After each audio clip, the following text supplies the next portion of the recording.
Hello, hi, Sonil. Where are you from again?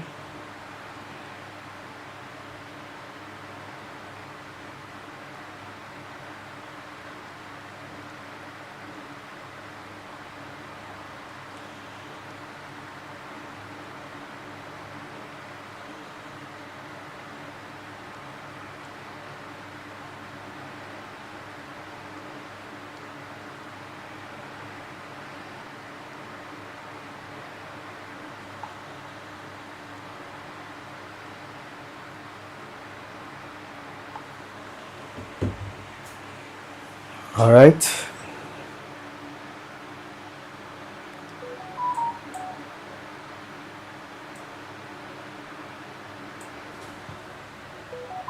A lot of text coming in today, but nah, I need programming.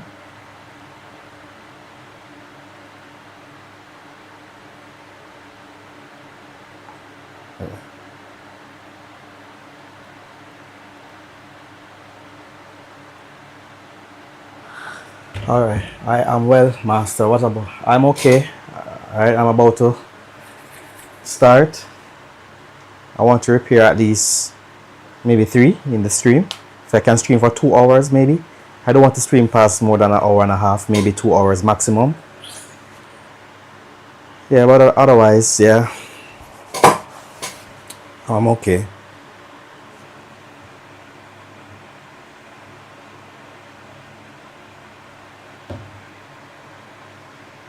Where are you from?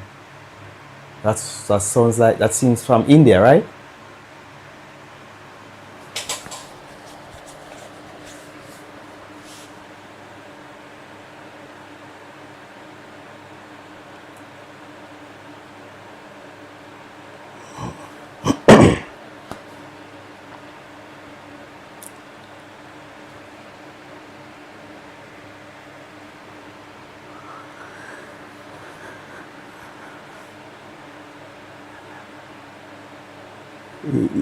Yeah, you love that? Beautiful. Are you from India? Nepal. Oh, it wasn't you. You reached out to me on Instagram. I'm not sure. Maybe.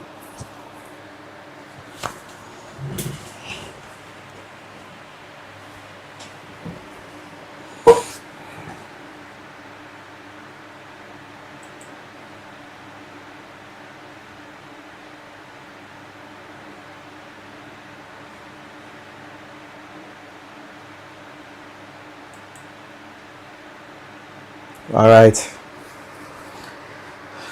The name sounds, the area is familiar because I saw a message from a person from Nepal that reached out to me on Instagram. So it was you. Okay. It's now almost 10 o'clock, so I'm going to begin. WhatsApp? I'm not sure about that one. Maybe I didn't realize. I don't know. I'm not sure.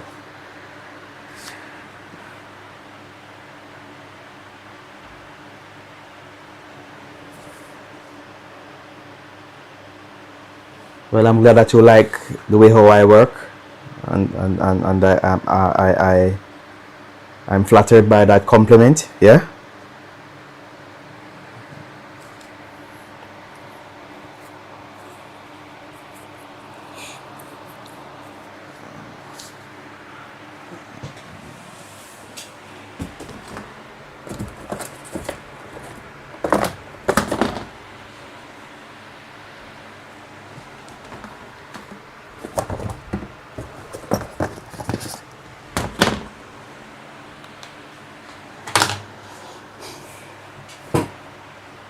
Okay. All right.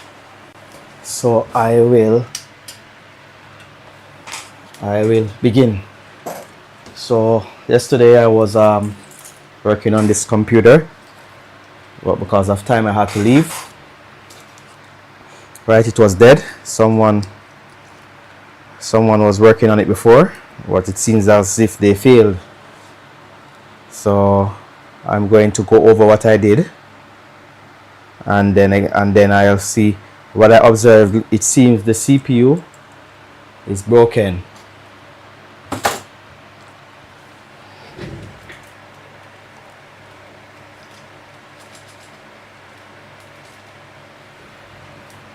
It seems that the CPU is broken. So this is a 8th generation CPU. Yeah. So I realized that the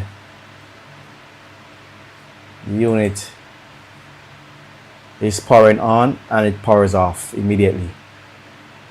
So I was doing some checking and I realized that the CPU I want to know about DC machine power supply to ATX conversion. Okay. This is for the desktop boards. Yes, that's I modified and add some PWM circuits and stuff, so it can connect to the DC power supply via 12 volts. All right, so this chip was gone. So it wasn't there. This is a small LDO step down, which takes the 19 volts and step it down to 3.3 volts to this pin here, and it sends 3.3 volts to a AND gate. So let me see if I can get the schematic.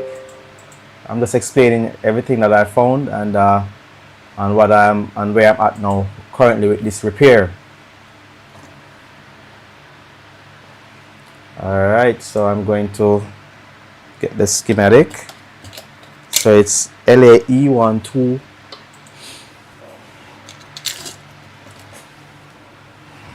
Yeah, so it's a LAE121, yeah?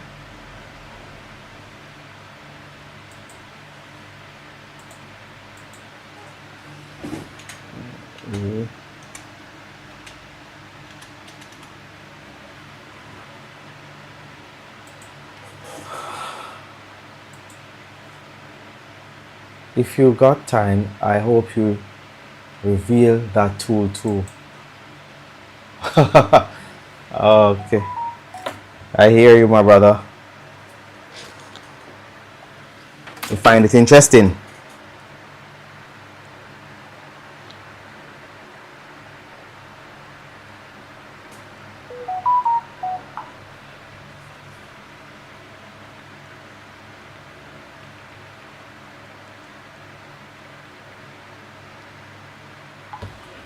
All right, so this is the schematic, and I will open the board view as well.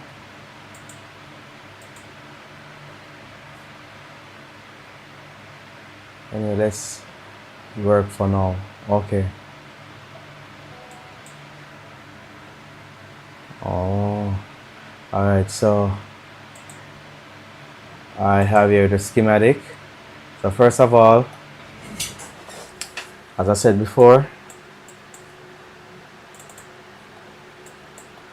so here is the DC jack, as you can see, PJPDC1, right? And this is the regulator that I was talking about, right? So these are the two MOSFETs. So the voltage stopped here before, right? So it wasn't passing over to this side. So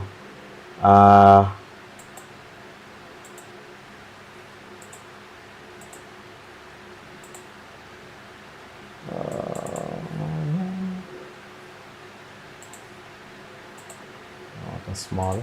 So the voltage wasn't passing here, as you can see, so it was stopped right here. Okay, so as you can see, this is these are two, what's this? As you can see, these are two P-channel MOSFETs, another P-channel MOSFETs here, right? And in order for them to conduct, the gate must be low. So where the gate, right, is less than the voltage at the source, right? So this is a P-channel MOSFET, so the gate should be less than the voltage at the source.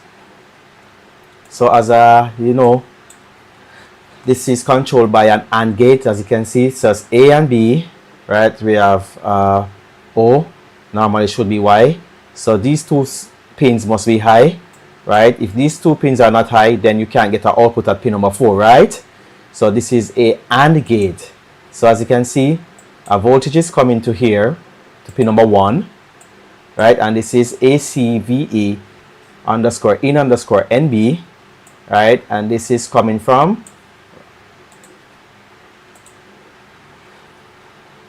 so this is coming from the EC. This is the embedded controller, right? And this is this has a QFN double stack pins. It's a double layer chip, right? And this is a MEC series, right? MEC 5101. So it's a double stack QFN pin chip, or you can call it a SOP, single outline, but it doesn't have legs. So it's a QFN chip with double stack QFN, right? So this chip is gonna release this voltage, right? And as you know, the working conditions of any embedded controller, we want supply. Normally it's for VBAT, right? VBAT is the standby name, and who's providing it? The RTC battery, right? Because at this time 3 volt always is not produced, right? So after plugging in the battery or the charger, then it will produce 3.3 volt always PWM through this jumper point to provide the standby voltage reference from analog to digital, right? And we have, this is the standby VBAT, right? And it's coming from the RTC battery. We have another 3.3 volt always UE1, which is coming through this resistor. This resistor is very important. It is used to limit current, right? Because you don't want that inrush of current that is going to come in at a certain time. So what it does, it's delaying it. So this is a delay circuit. So the resistance is multiplied by the capacitance, and you will get the output voltage at a certain time. So on the oscilloscope, it will take its time slowly, till it reaches its complete rising edge, right? So this is a delay circuit to limit the inrush amount of current, which is coming from the PWM circuit to a 3 volt and 5 volt, right? And it is coming to this is phase lock loop for the internal clock control and registers that are inside of the EC, right? So after you get all these supplies, you have a reset, right? So we have a reset and you have a clock. Let me see. We have a clock. We have a 32. This has a clock of 32.768 kilohertz. Here it is. Right here it is, 32.768 kilohertz clock, right? And it's getting a crystal frequency, right, which is going back to the embedded controller, right? So it has supply, it has clock, right? And the next one, we need a reset signal, right? So the reset signal is, let me see if I can find it for you. We have a reset here. No, that's not it. This is a SPI. No. GPIO. So it has to read the program first before it can configure that part. This is GPIO pin. It needs to read the program. If the program is not read, then it cannot configure this part. See, all GPIO. GPIO stands for General Purpose Input Output. So it must read the embedded controller, right? Its program, sorry, in order for it to configure these pins. So we have a JTAG reset here. This is from the factory. We have RSM reset here, which is GPIO. So that's need a program. We have UART reset. That needs a program. GPIO. Receiving, transmitting. GPIO. That needs a program for configuration. Program. So all these are programs. Right. Shutdown. This is a GPIO pin. All these are GPIOs. GPIO for the system power, okay. And these are the ground. VSS 1, 2, and 3. Analog to digital ground. Different grounds for different section. Phase lock loop ground. Alright, therm trip. This is the temperature detection signal which is sent to the CPU to shut down 3 volt and 5 volt and to drop the CPU frequency if there is any over temperature. And I don't see any reset pin, so this means that the reset is most likely internally pulled up. I'm looking for a reset.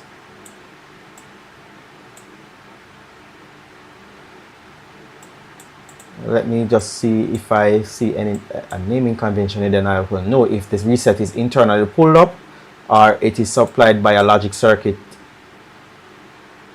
Run board ID type C. Let's check over here. We have PCH, D power OK, run on, SIO external awake, SLP sus, PCH always on, data clock I2C line. We have sus acknowledgement. We have, this is the main power button for the PCH or the CPU. We have another I2C line here for the touchpad. This is JTAG for the factory. We have the fan control, rotation detection. We have the fan rotation detection, pulse width modulation. adapter sensing, right? Adapter insertion detection signal, backlight enable signal, ACPI wake from LAN, double LAN, which is used to turn on the Intel LAN pulse wireless card. All right, AC discharge. Right, this is an alert. This is for the battery. MS clock and data, most likely to read the battery information. This is coming from our audio to mute the audio to the audio chip. This is for the backlight adjustment. This is to turn on the CPU core power supply. This is the active typical ACPI, SLPS3, SLPS5 to turn on, run on, and the RAM supply. Right, we have AC discharge, which is used to discharge the adapter MOSFET. Right, I'm not sure what this does. This is for another function. DC clock, DC data. This is another I2C line.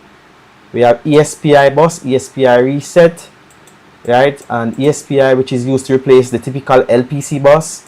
Right, now we have LAD1, LAD2, LAD0, LAD1, LAD2, LAD3. It's now renamed to ESPI, right, and this is the ESPI reset and the ESPI alert. We have platform reset, 3.3 volts after the switch. So at this point, this PC embedded controller doesn't have an external reset.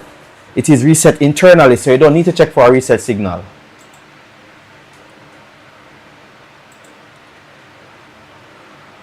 All right, so there is no reset signal internally. Externally, it's only done internally. All right. Okay, so where am I? No. So I'm going back to the board view. So this is the chip now. So as you can see, it get DC in. This is 19 volts coming in through this regulator here, right? It's AP220, right? And this is so 19 volts is coming in at V in, and then V out, it will output 3.3 volts here, right? And that 3.3 volts will be going to here, where we're coming from. So it's going to power this AND gate, right? At the same time, we have DC in enable, right? And this is coming, if it's high, this is an N-channel MOSFET. So this is coming to a voltage divider at the same time. So this voltage need a minimum of 2.5 volts here, right? So if 2.5 volts is coming to this MOSFET, it will conduct, right? And it will do a full conduction. Let me take this call.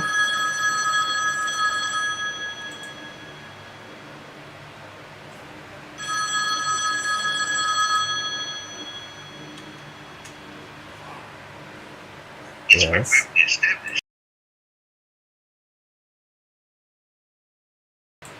All right, so this is a N channel, right? This is the gate. So when 2.5 volts come here at this point, so the 2.5 volts is going to come here, right? And it's going to come through this voltage divider.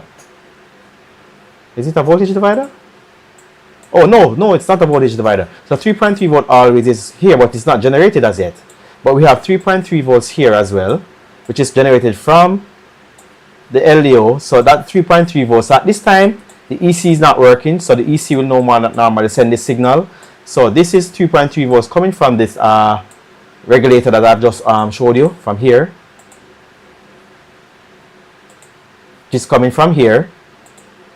And it is going to power pin number 2, right, and pin number 1.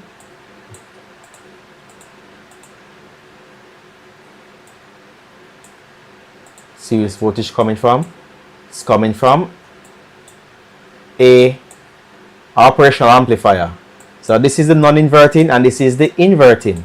So when the voltage on the non-inverting side is greater than the voltage on the inverting side, it will output a high voltage at pin number 1. Right, please bear that in mind. Right, so this is called a op amp.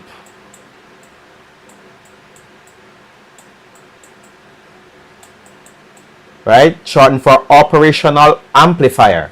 So when the voltage on this side, right, is is greater than the voltage on the inverting side, right, then it will output a high voltage on pin number 1. And this is going to be pulled up, as you can see, the same 3.3 volts that is generated by the regulator. So this is 3.3 volts as well, right? So 3.3 volts is here, right? And 3.3 volts is also here, which is here. So two 3.3 volts. So the two switches are on. So it's high. So it will output 3.3 volts, right? When that 3.3 volts come to this N-channel MOSFET here, this is an N-channel MOSFET, yeah? So the 3.3 volt is coming to here. It will do a conduct, so ground will come over to this side. This is a 1 mega ohm resistor, right? And we have another 1 mega ohm resistor. So the 19 volts from the adapter, oops, cancel. Oh, I'm under magnification. Am I? So the 19 volts will come here. Another path is coming to this resistor, and here it is coming. This resistor and this resistor is going to form a voltage divider, right? So it's going to take that voltage rough to about 4 volts, right? So the voltage at the source, so this is the source, and this is the gate, right? And this is the drain. So the voltage at the source is going to be 4 volts. The voltage at the gate, sorry, the voltage at the source is 19 volts. So the voltage at the source is going to be, the voltage at the gate is less than the voltage at the source, right? So the voltage at the gate is less than the voltage at the source. So it will output 19 volts here. And then it will now produce another signal name, which is called DC in SS. And then it will come through this to the drain pin of this MOSFET, right? This is acting as a protection, right? So it is similar to FR. What happened is that, as you can see, we have some we have something that is called electromagnetic interference. So this diode is basically acting as a power protection, right?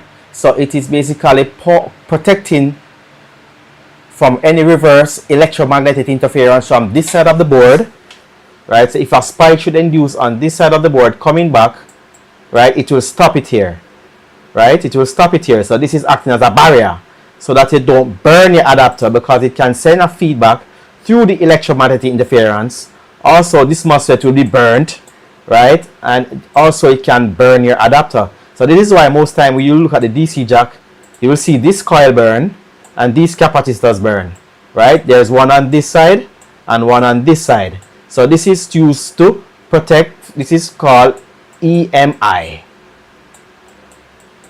right? It stands for electromagnetic interference, because during the working stage of the computer, when it is working, it will produce something called antistatic, electrostatic discharge, ESD, and electromagnetic interference, right, from other devices such as the TV, the television, the radio, whatever is plugged into the wall socket, all generate some form of electromagnetic interference. So this is a coil, or an inductor, I can call it, or a filter. This passes low frequency, right, and blocks high frequency. So if any high frequency comes into this side or from this side, it will passes it through these capacitors. These are called ceramic capacitors, and these are used to pass high frequency but blocks low frequency. And then it will done, what will do, it will just discharge it to ground immediately, right?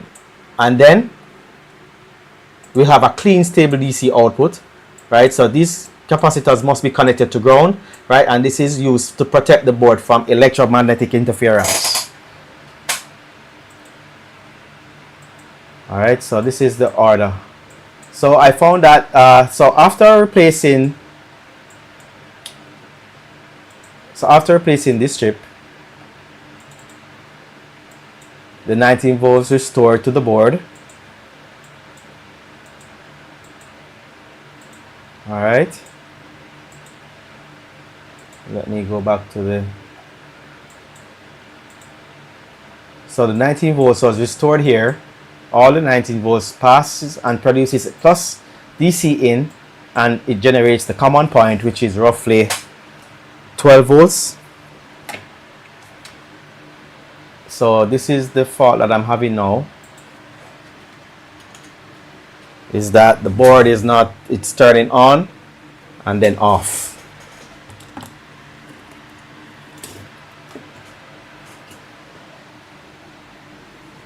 All right, so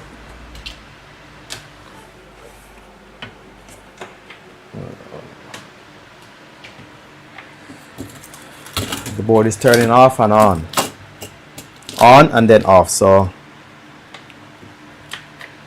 if I press the switch here, see, it turns on and off. Whoa, it's on now. What the? It wasn't doing that yesterday. Let me try again. See, it turns on and off, as you can see. Right, the current goes to 90 milliamp, sometimes 140 milliamp. See, it's not even turning on now.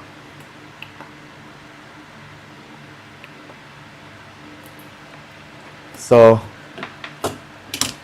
when I observe, I realized that the CPU had some small cracks on the die. Let me see if I can capture it under the microscope.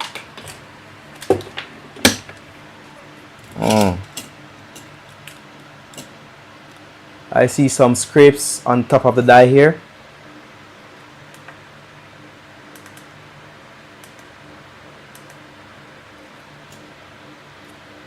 As you can see, there are some scrapes.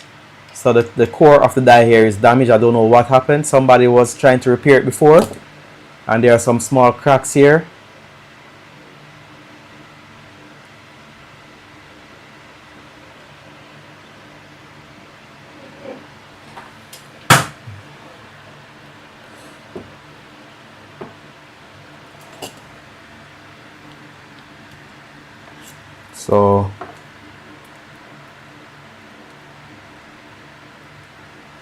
So I know that, I realize that the CPU is not working. So now it's not even turning on again. Let me try.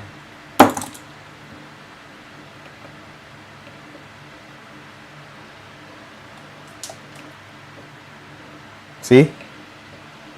On and off. On and off.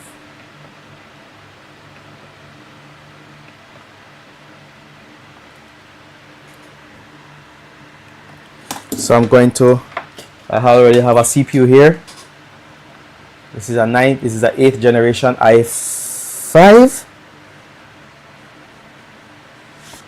And this one is i5, I think. What's an i7? Let me see. Yeah, yes, it's an i5. This is an i5.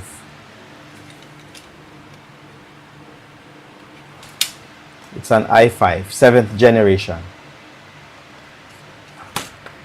It's an i5, 7th gen. And this is an i5, 8th gen, I believe. No, this won't work. SR3LC, the code name.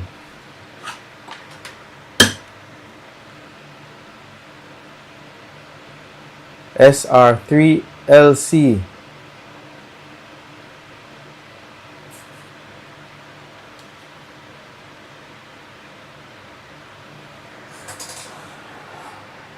That's an 8th gen.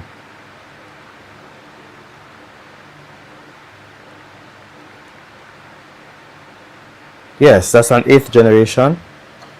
And this one is SR340.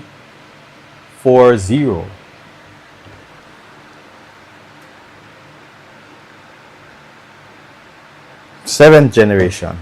So this won't work. I think I have another board. I'm going to look for it.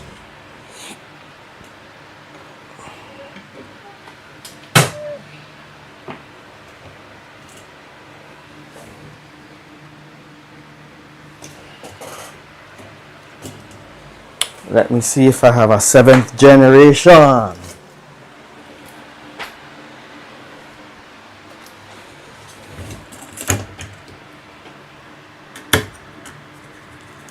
Thought it was an 8th gen.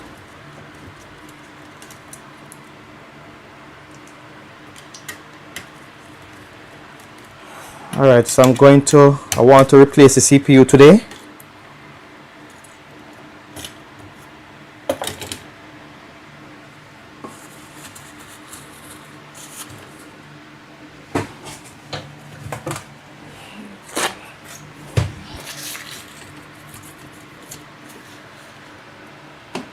Alright, so let's see what this one is. This is a SR3L8. SR3L8. This one is a SR3LC.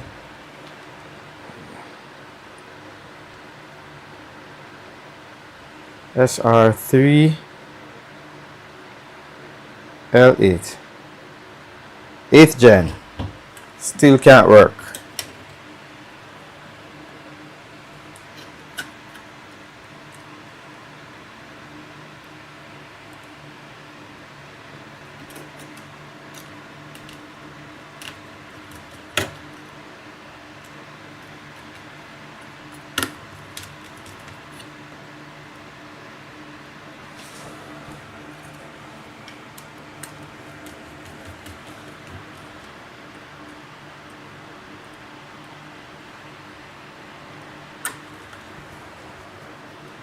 Alright, go again for another one. I'm gonna have tea shortly.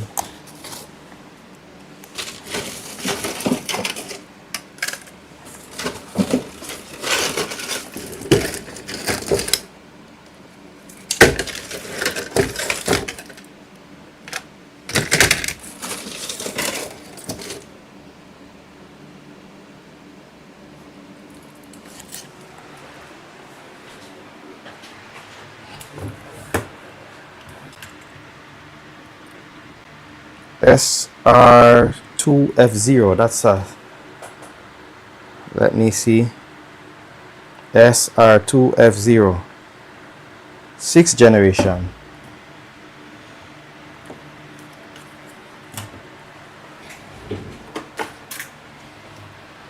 I don't think I have the CPU in hand right now.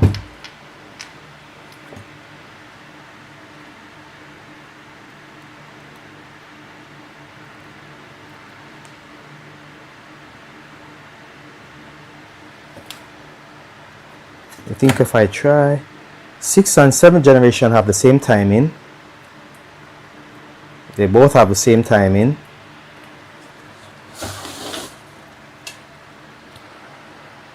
This one should work. 6th generation should work.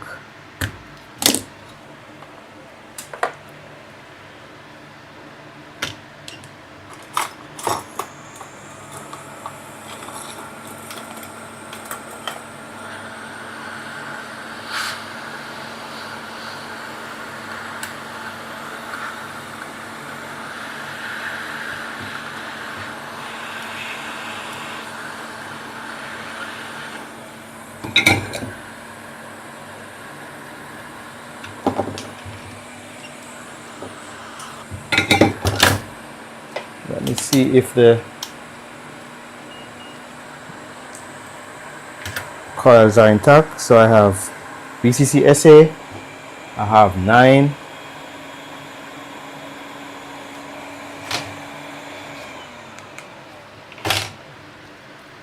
alright, VCC, this should be RAM supply, 42. Alright, this one I have 43. BIOS chip pin number 8, I have 305. CPU core, I have 3, 2.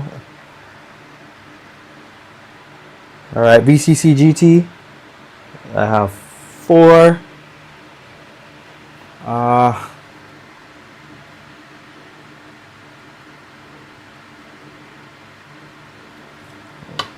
this one.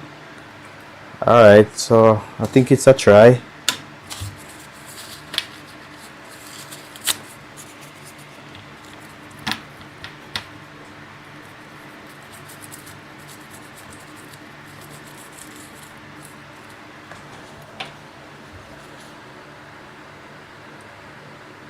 This is an I5.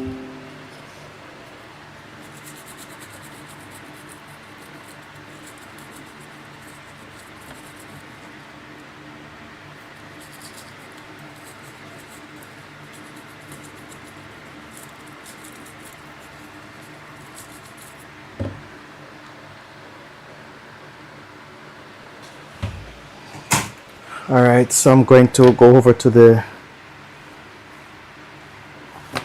BGA.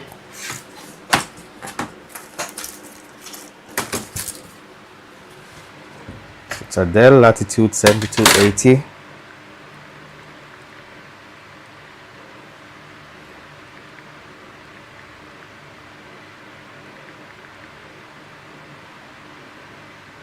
Just checking.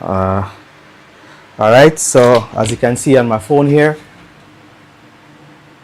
it says that the Dell Latitude supports Intel 6 and 7th generation Core i3, i5 and i7 processors, right? So this is a win-win. So this is a 6th gen, right? This is my donor board, right? This one has a good CPU. It has another issue, but I got them for a donor from another tech. He just gave them to me for parts. So this is a 6th gen and this is a 7th gen. This is the board I'm going to repair.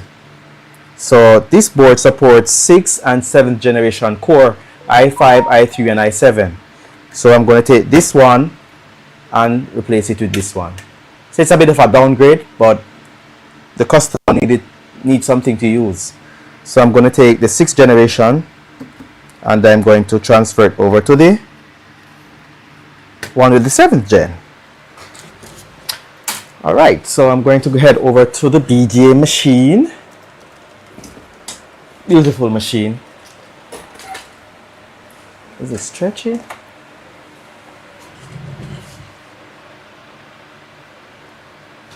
Alright, so I'm going to head over to the BGA machine now. Alright.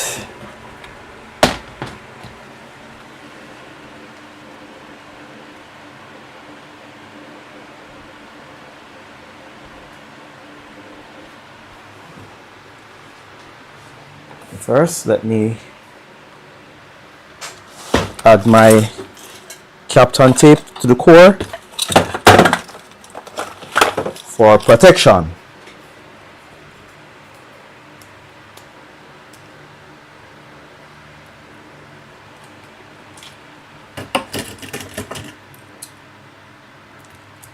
Alright.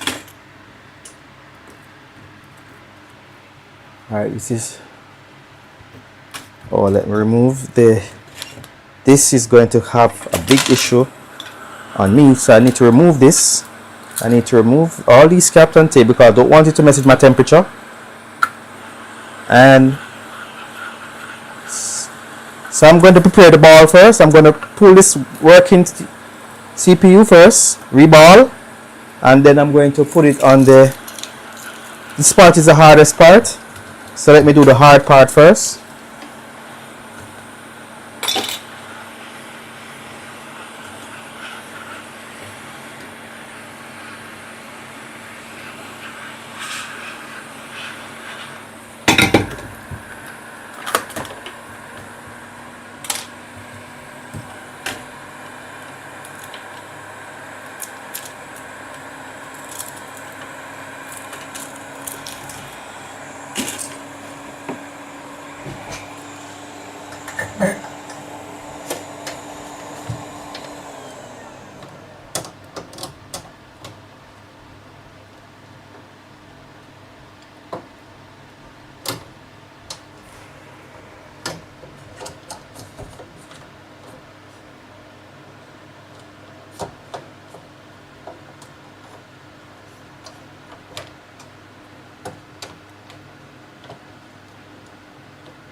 Right, so I have this one, which is pretty nice stencil. This one should fit. Yeah, this one can fit. So I'll use this one.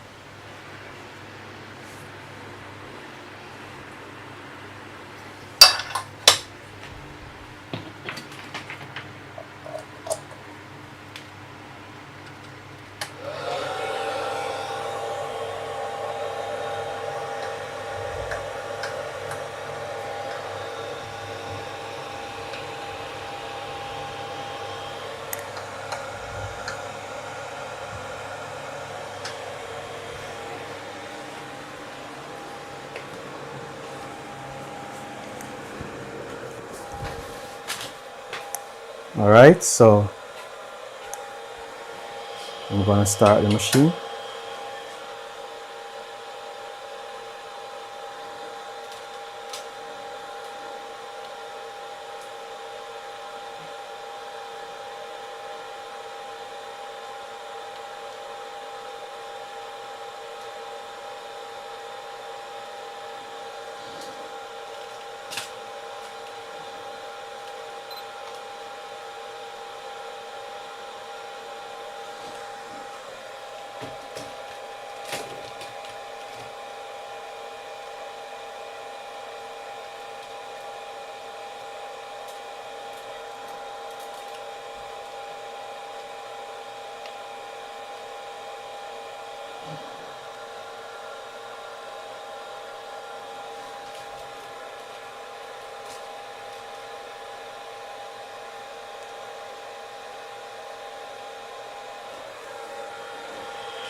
All right, so I'm now adding the flux, and I'll be right back.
Okay, so as you can see now, I'm in the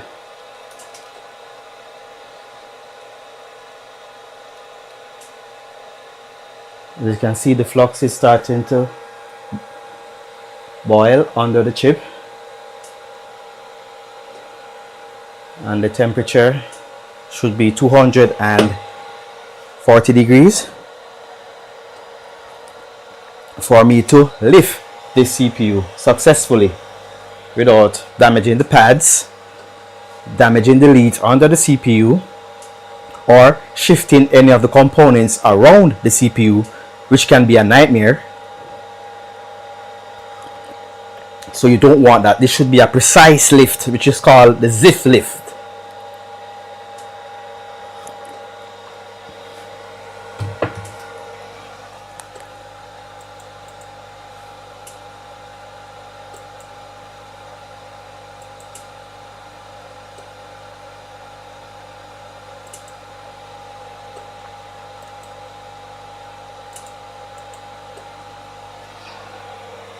Alright, so as you can see, the flux is starting to shine.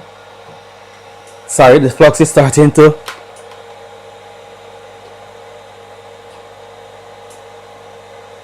boil under the CPU.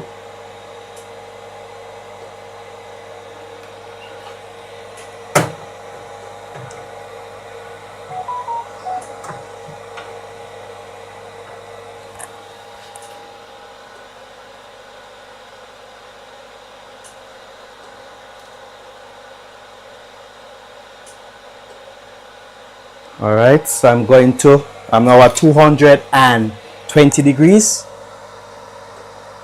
and it's not there as yet, as you can see.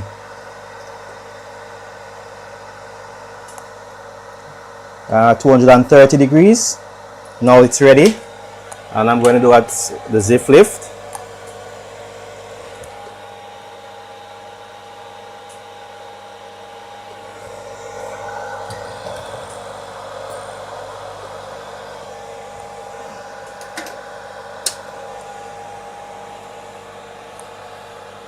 Right, there we go.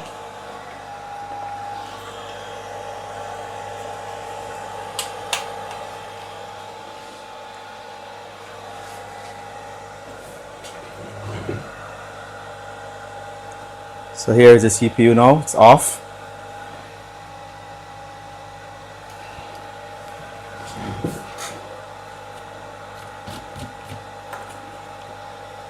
That was a nice one, innit it? That was a very good one. I got that one spot on.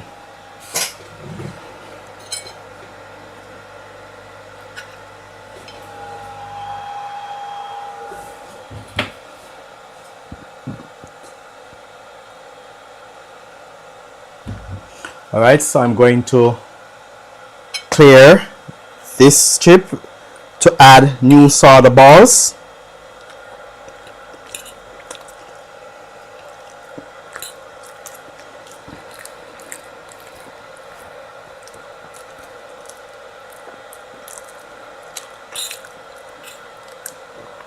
Let's wait for me a bit.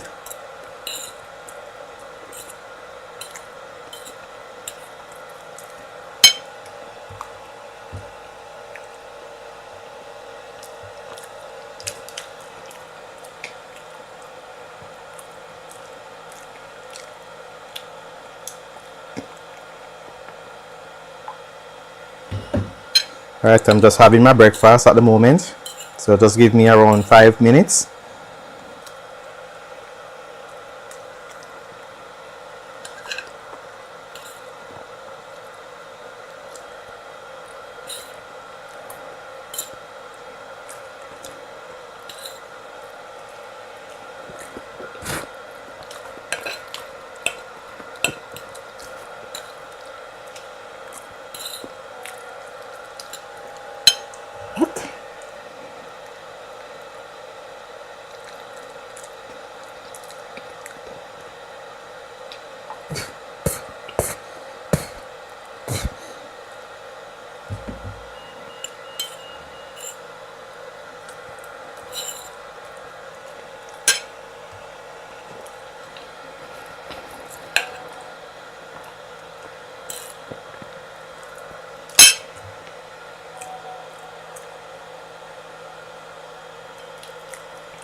Okay.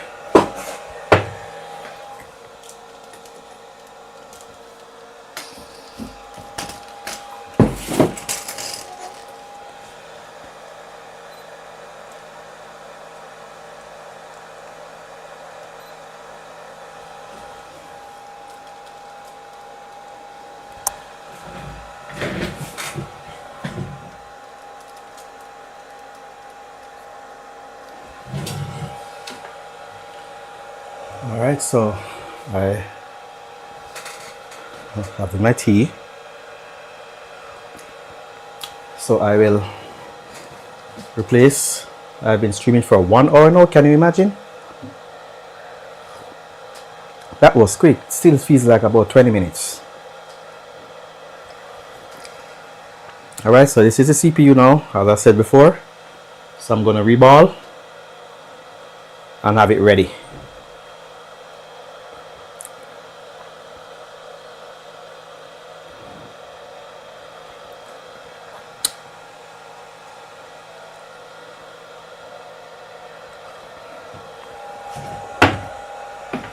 All right, so here we go. All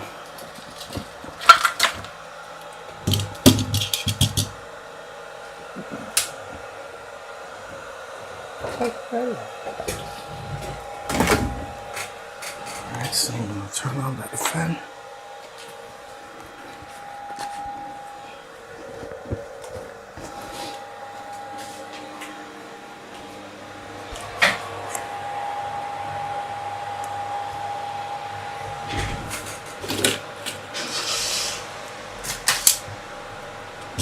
Whoa.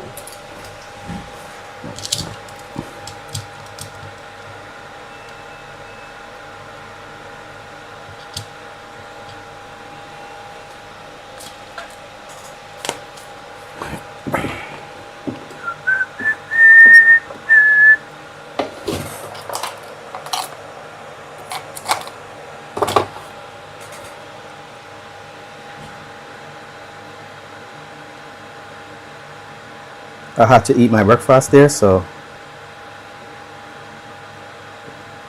I had to break a bit.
Yes.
Yes. So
Alright, so I've now cleaned the balls off the pads, and the pad is now clean and shine.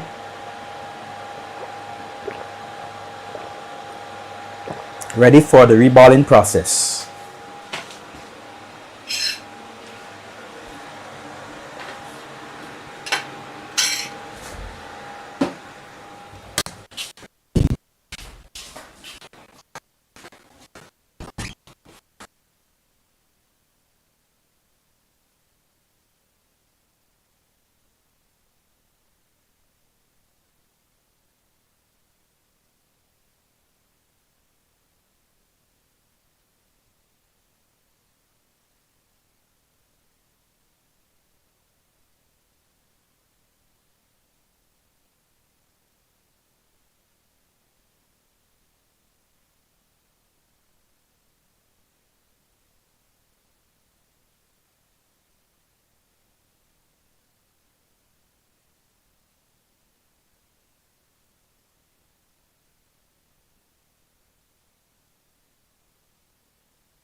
Alright.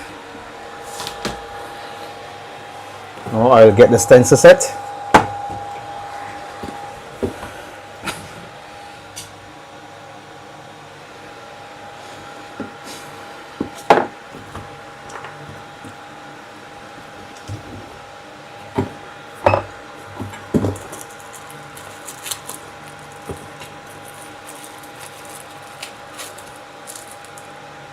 Is it this?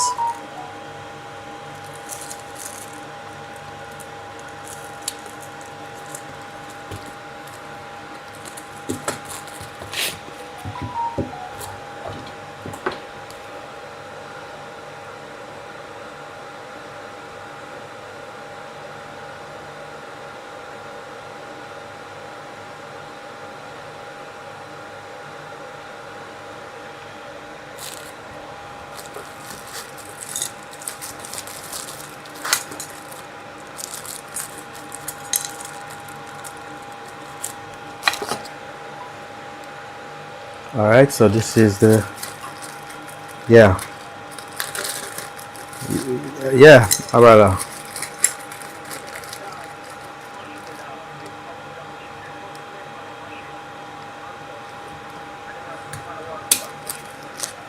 Really?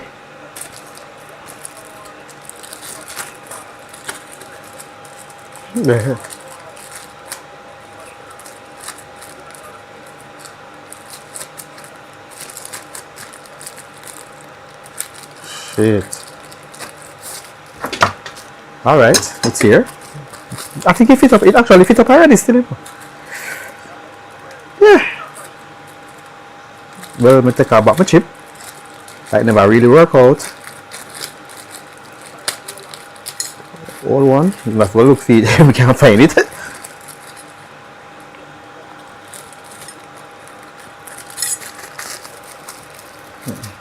No problem.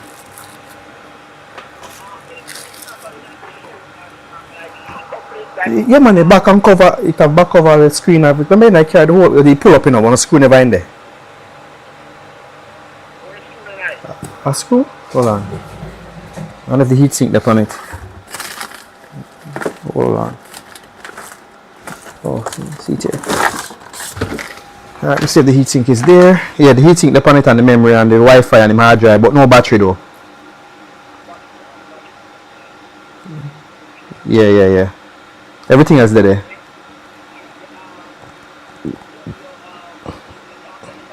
Yeah, man. Alright. Yeah.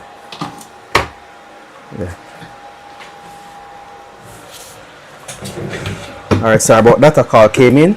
Now I'm going to reball this thing. The paste method doesn't really work for me because the paste normally gives me uneven balls. Remember. So the paste normally gives me uneven balls on the surface here. So the paste method doesn't really work out the way I want it. So I use ball and it's a 0.45 BJ ball. Ramat. Finally. Alright, so it's a 0.45. So this is the 6th and 7th generation CPU. 0.45 BGA balls, yeah? Alright, anybody have any question?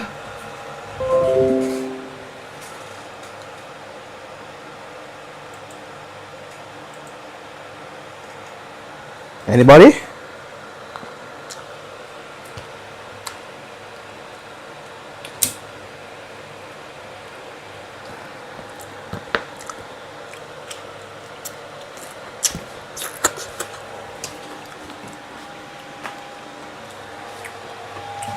Alright, everybody's okay then. Alright, so I'll continue.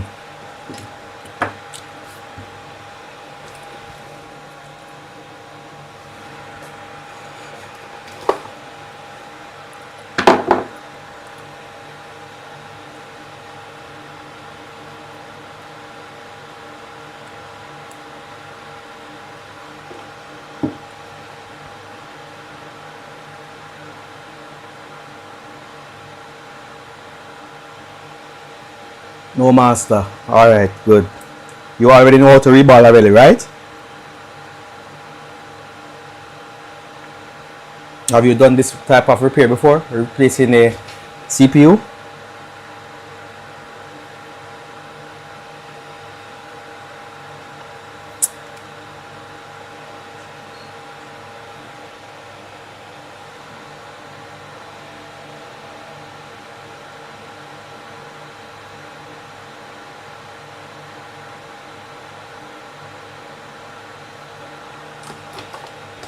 So I said before. Oh, you have never done it? Really? Okay.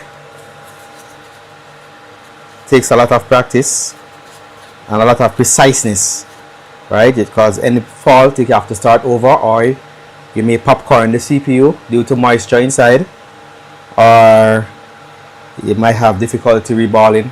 I am just a learner. Okay, no problem. Just take your time and put in the work and you will get there.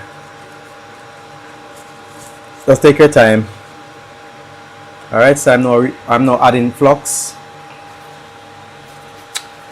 to the surface of the chip here. Alright, we can call it a SoC, system on a chip.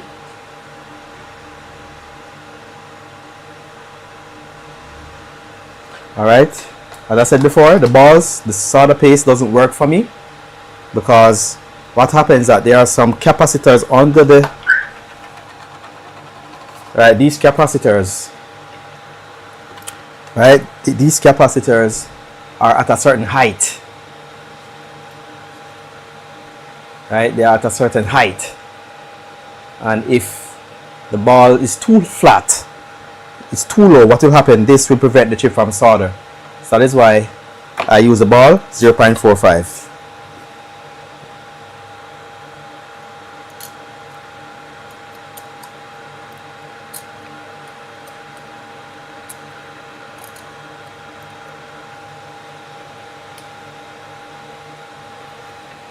I am planning to take course from you. Oh, I see.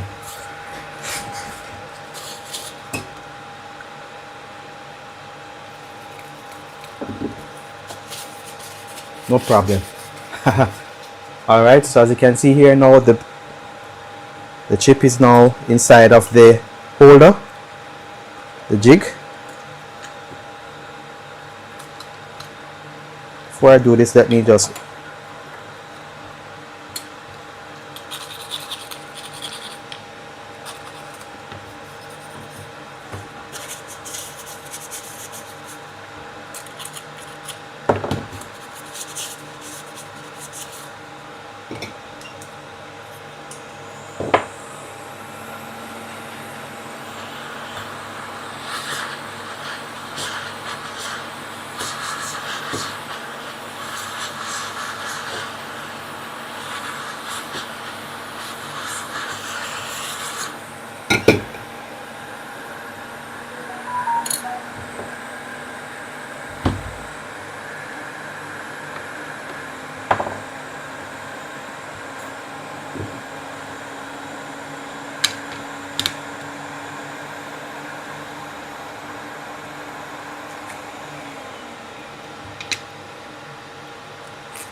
Alright, so everything is aligned, as you can see.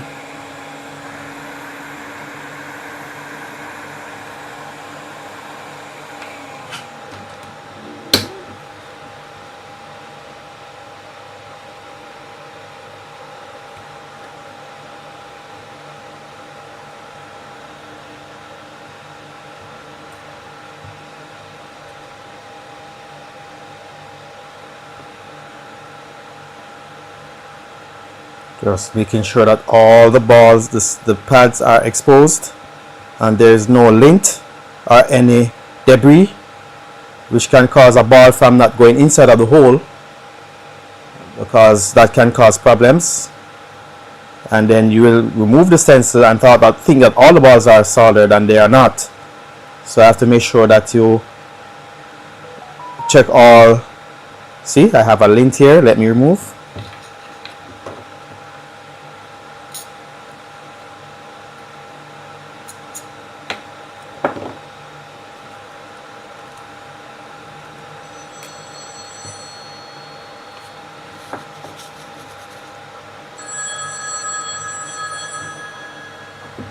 Hold on.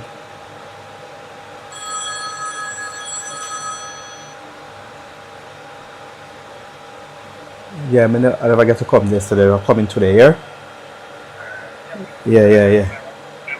Me know. Yeah.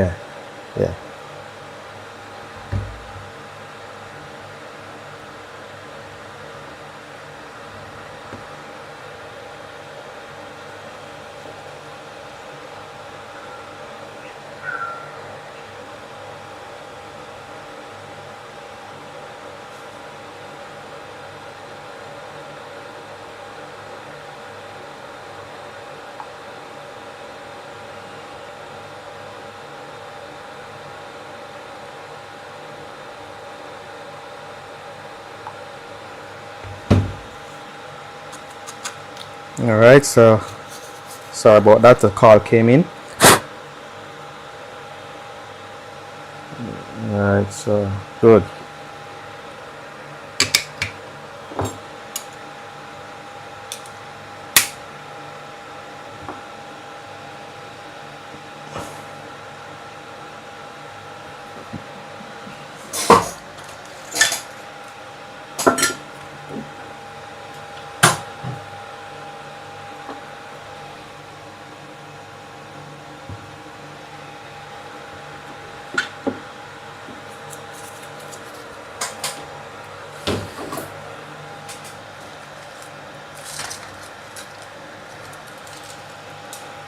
Alright, so as you can see, 0.45.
Alright, so I have some missing ball here. For some reason they don't want to go into the hole, so I'll have to manually put them in now. This will take roughly about 5 minutes. So let me see. That's at 1. That's at 1, 2, 3, 4, 5, 6, 7. Oh, I put them on. Alright, so I go under the microscope and then I put them on.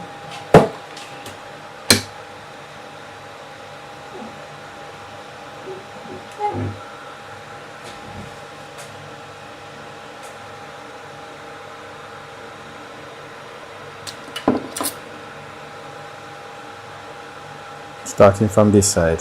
Alright, that's one down. So it will not take long to put them on. That's 2 there.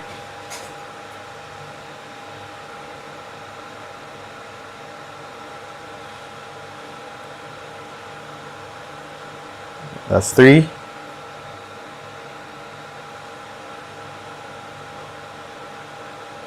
That's 4. Oh, I see. I had something blocking this one. There's something in there, so I can't get it out. Oh, it's out. Okay, good, good.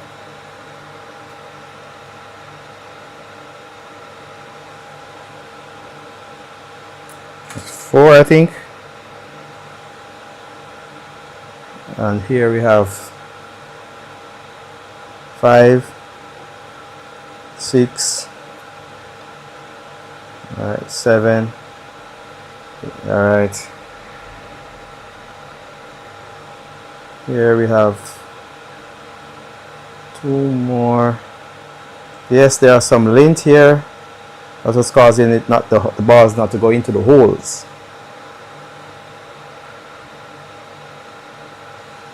Alright, so that one in.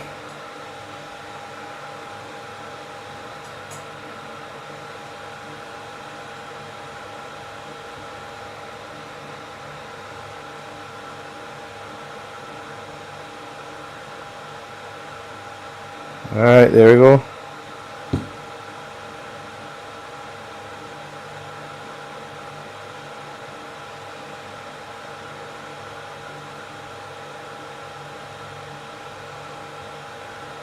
Oh, we have another blockage here.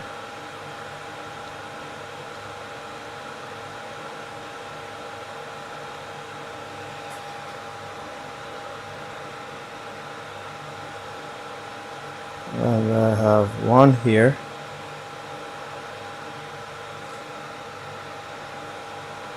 And one right here. And this one.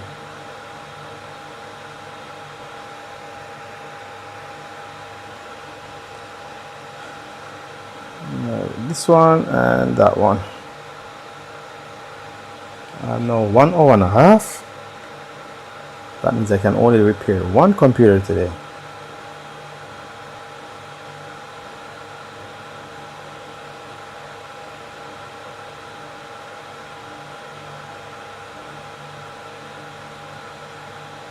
Any more missing? Any more missing? Oh, we have two here.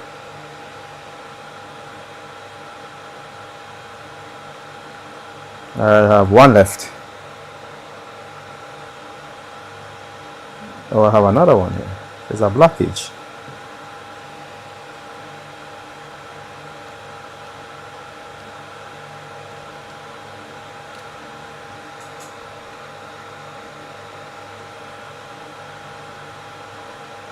Alright, so I think I'm done. So I'm going to heat. I'm going to add heat now. Right, it's my temperature will be 320 degrees. My temperature is 320 degrees, yeah? And I will start heating.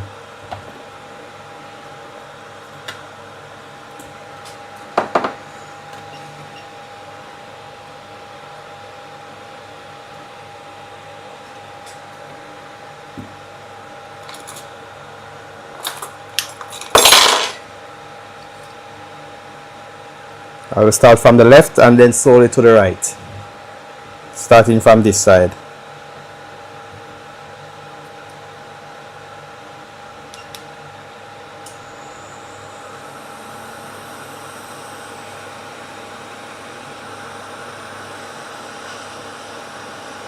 Alright, so oh shit. That was at 400 degrees. I was wondering what the hell was happening. Alright, so I'm now heating. Right, the balls are starting to get shiny.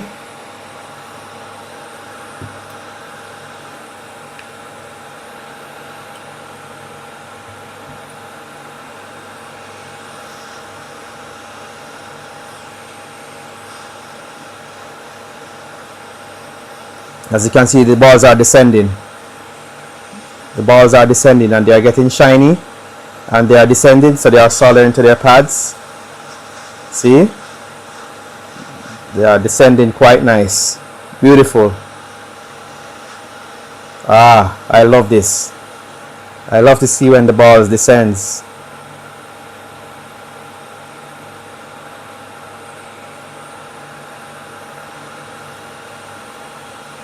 Feels good. You know that it's doing right.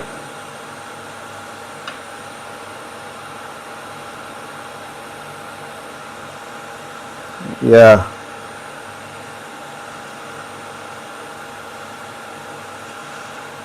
Alright, some are on this side.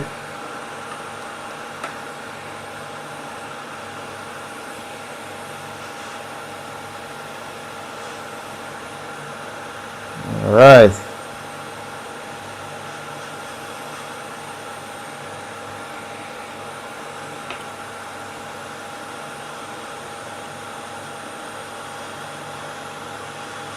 Nice. All the balls are descending. Oops, two balls fell out. This one fell out.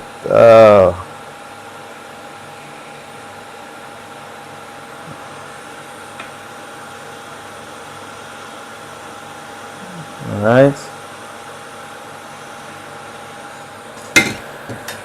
I'll now add flux here.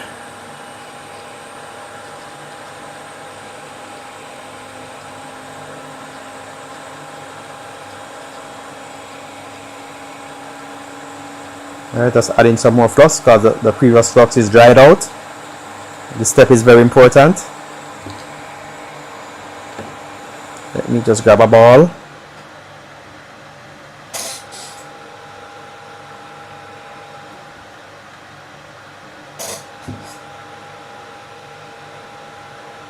Yeah, that ball is in. That one is bad.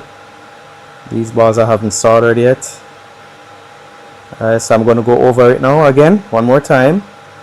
This is called the soak stage, where I'm going to make sure all the balls are soldered in. At this time I don't have to use the tweezer to hold on the stencils because most of the balls are already soldered.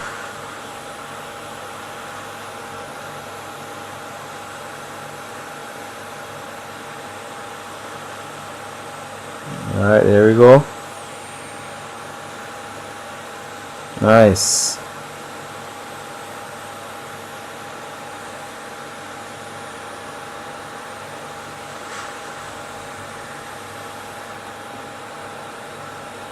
think I have a visitor.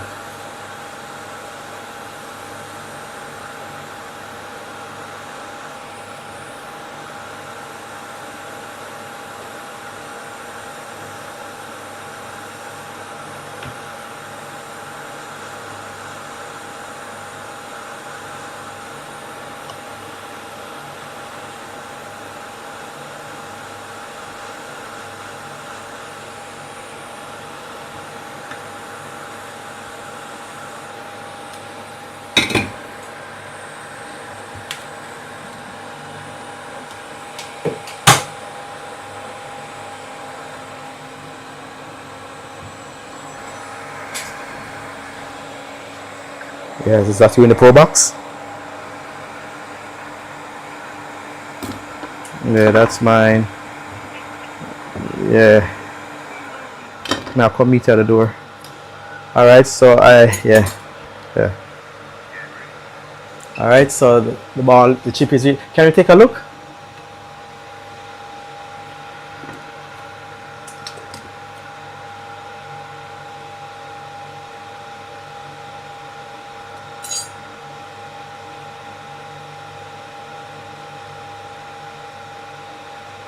Yes, I have a ball missing, I think.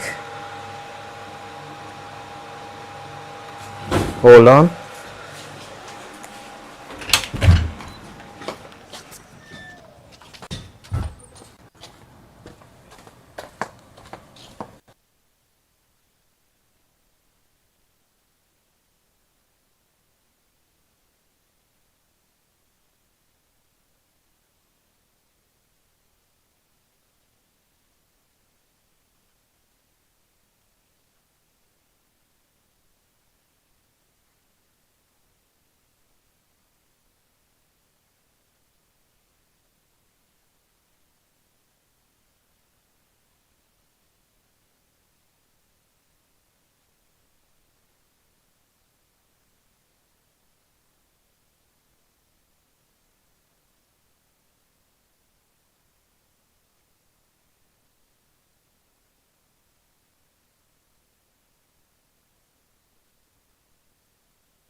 Alright, so I'm back. Yes, yes, one ball is missing from the inner row. Yes.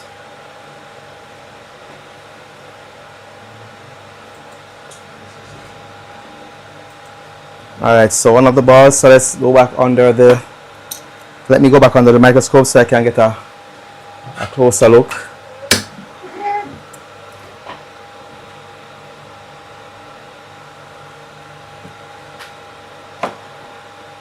Alright, so yes, one ball is missing here, right here. I have a missing ball here. I have two balls here missing. Reason why these weren't soldered because there's some dust or lint preventing them. So I have around 6 balls. I can add them manually. I'm going to add them manually. So I'll start from this side.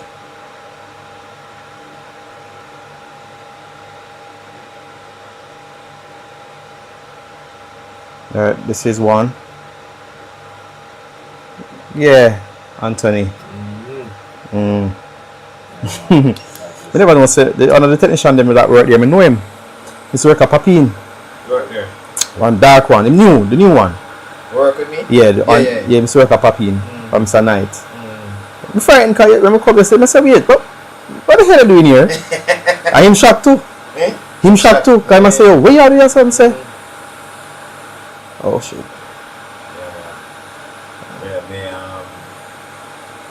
They hire him for the Barbican store. Oh, it open? No, not yet.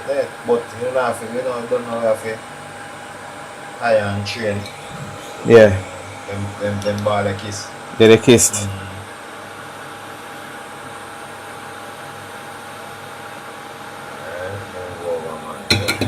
Alright, so these balls touched, so I'll just remove them.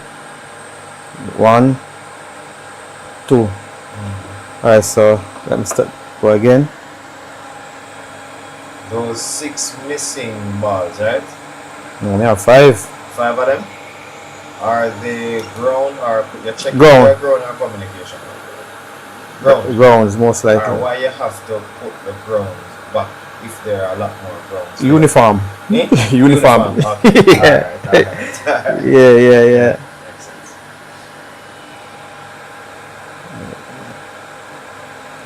Yeah, man, that's a weird. I don't know. So, whoops. I'll about them fly over. Me not know him from nowhere, man. Just send us a message asking for hiring. Oh, really? Yeah. So just Yeah. Yeah, I see. Yeah, man. so far. So when very good news, eh? so when a phone in the morning, a phone, right? Phone? Yeah.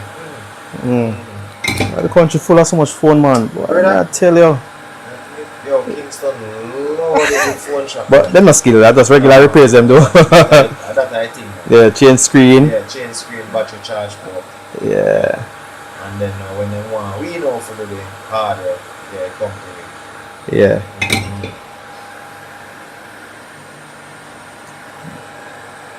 This is one side I am too. Yeah, man, the Sugan. For the But the time. for the micro, the detail side end. Yeah. They take it up it out as they put it back, it cool. Cool. Yeah, see there? Tough. So they work with speed. Yeah. And did you get that one? No.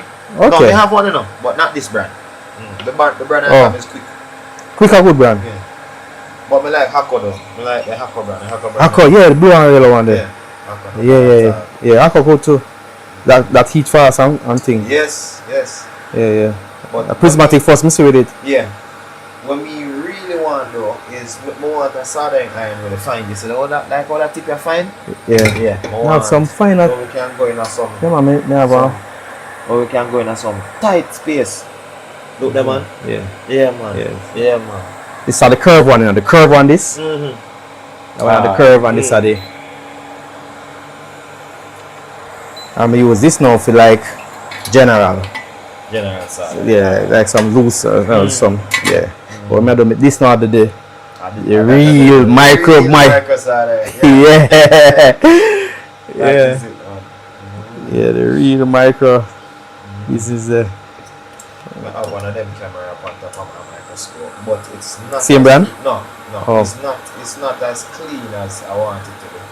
Uh, I did buy it a a 1080? long time. This can go up to 4K on 1080. I didn't buy. You would have still have this in your cart. You could have sent me the link. No, it's in my harder history, but yeah. Oh, okay. RF. Yeah, a far and a few history. I forgot looking at that. No, I just type in the RF4. RF4. Yeah, the brand. Cause they make microscope too, you know. Okay. Yeah, they make microscope and they make. They can go Amazon or eBay. You sure? Anyway. China, me always buy my thing them from Syria. Oh. Yeah. Yeah. Just buy it from the Amazon. Put up a markup and buy it from the first. Some fake thing to where Yeah. knock off them. And China or Amazon? Amazon. No flick on knock off thing there on Amazon. Interesting. Interesting. I bet that machine you can't turn off. It off, man. Oh. Once me press the green button, I'm good. Oh. At the BJ machine, I hit the CPU lifting on.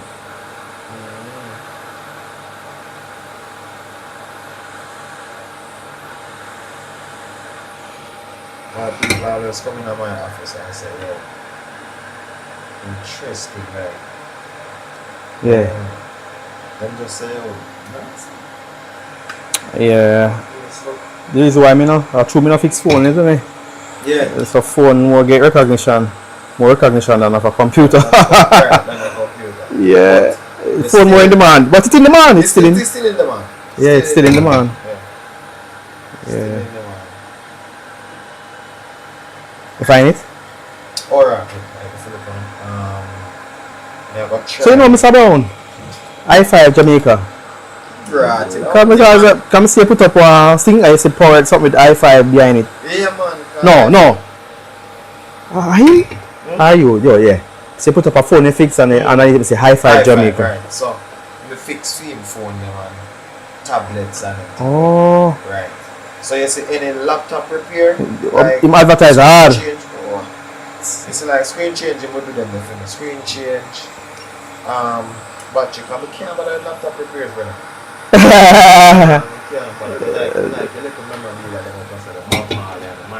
Yeah, I'm a little, you know, a little collection. What I call it? Yeah.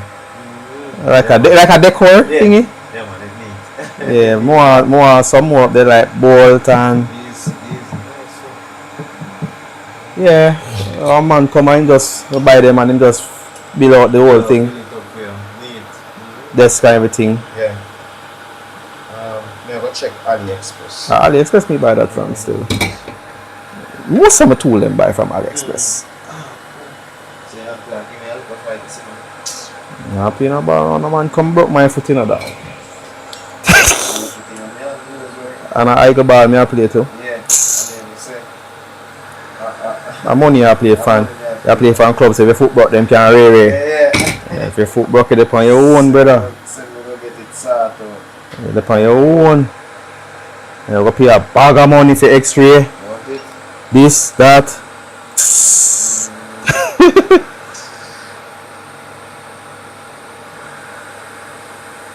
Alright guys, so all the balls now are intact. Oh, I have one more. I got them on pretty quick. Alright, this takes some experience to put the balls on manually, as the ball will touch other balls on. They call it the kiss method. So this one takes some.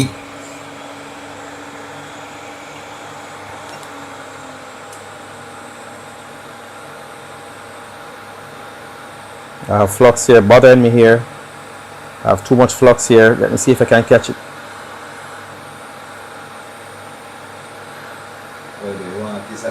Yeah, but I have to hold it. Yeah, the flux and make it move. So I get a grab here. Alright, so I'm good now. So there we go. Alright, so now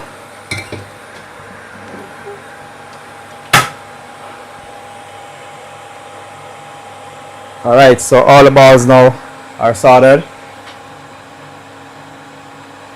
Alright, so I will now add flux to the entire chip, and then I will apply heat, make sure all the balls are soldered flat and even. Very important. Yeah, because see, these caps on the, you want to make sure that the ball is higher than these caps here under the chip. So that can cause uneven soldering and then the whole repair is a failure. You have to start all over. So I'm going back under the microscope now. Alright. Alright, sorry. Watch those boys dance. Oh, we have one more ball here to go on. Is one more? Let me see. See Yeah. Let me just solder the rest and then we can do that after. Alright, the balls are getting shiny. Oh, I have one more ball over here to put on. Oh, I missed that one. I have that one. I have two balls now. I see so far. Yeah. So as you can see, the balls are getting shiny. And they are now moving back into their position. That's what I want. Alright, there we go. So I will. Let me just add the ball.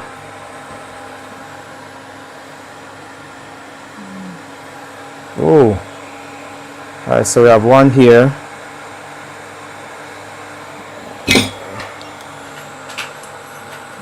Okay, see the other technician there, the one that, yeah, he always there. The one, the Ras. A Ras? Yeah, man, there's the youth from Papi in Delano, him there.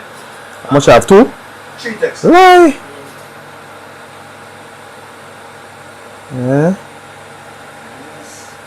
So high five, which part? So which part film shot the pants? Yeah. And what? You look already, just like it.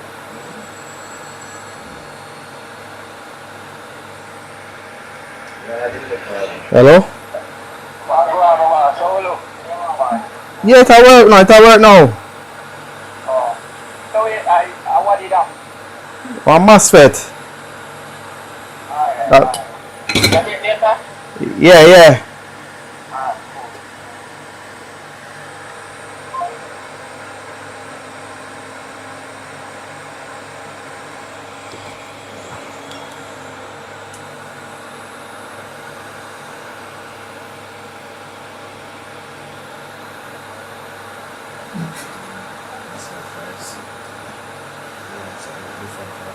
Oh, shit.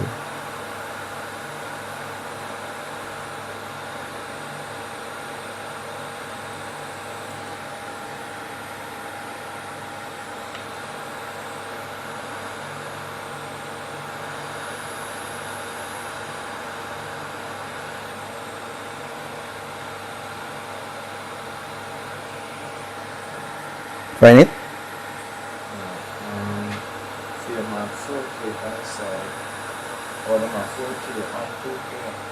Yeah, man, the 4K and the 2K version.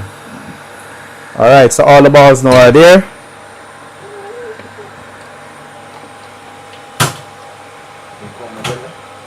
No, we buy that different. This is the lens for focus. Yeah. Also, your one don't work well. You know, clear. Sure, but it now clear. That's a TV or a monitor. This is also a TV. So it now go show. If you watch it back on a laptop or a phone, it crispy, sharp. Yeah. Sharp. This the resolution. Because a TV, it's actually a TV. And the reason why I'm not change it, look at it work for me as is. So, but ideally we're supposed to have like it's a 4K. A 4K monitor supposed to have, yeah. Dear, yeah. 20,000, 30 grand. So one could 1080p, just a 1080p. Yeah. Prefer my shippy T, but I said, that work for me. I said, yo, let's go and make some money. That TV there for much. I'm flying a deal in November, like when I'm up there. You call it, say that again. Black Friday and action again. So? Cyber business and.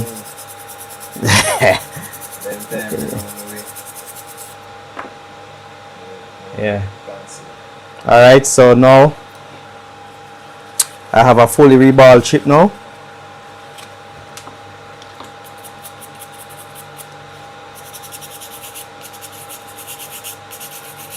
Alright, so I'm going to check the chip now, make sure that there's no short on any of the caps.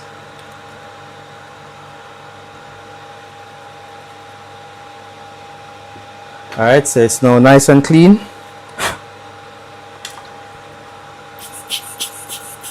Yeah, gloves are Chipmaster. Gloves there. Gloves are no, really. I thought the latex, not the cloth. Oh, this we use, quite heat resistant. Okay. Yeah. But me When I use them all the time, no, me not use them something. No. You use the latex. You are my boy there. You are my, yeah, this to prevent there. Yeah. Yeah, and the gloves on me have anti-static, so. Them sell, which part them sell? Oh. Come to my boy working at them too, you know. One of my brethren now.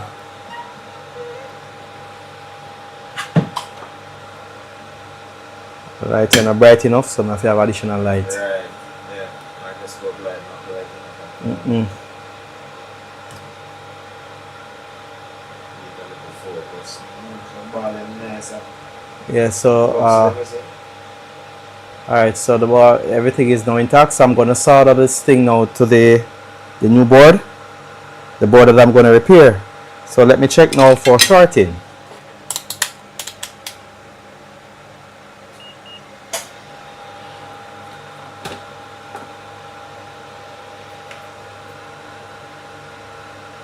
Alright, I have 40 ohms there. That's good. At 000. The chip is hot. Yes, the chip is hot, so that reading is going to restore shortly. Let's see this one. 01. Yes, that's CPU core. Yeah, that's good, CPU core. Next one. CPU core. Oh, this is VCC SA. VCC SA. VCC SA. CPU core. CPU core. Alright, VCC SA, this should be the graphics.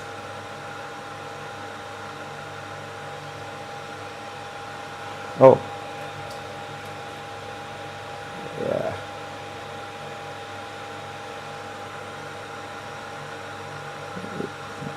Alright, this one is VCC IO. CPU core. Now the PCH section. Yes, that's good. That's good. Alright, that's good. So no short.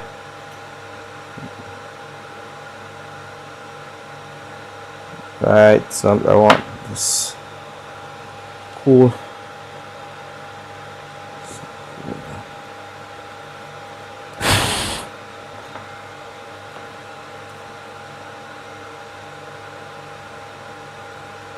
Alright. 0001. Excellent. Alright, so I will now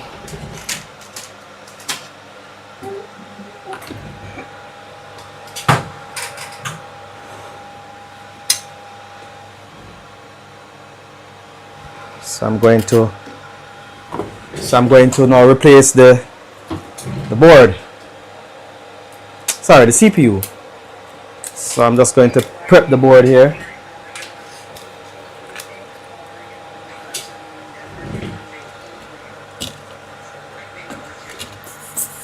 What time are you leaving today?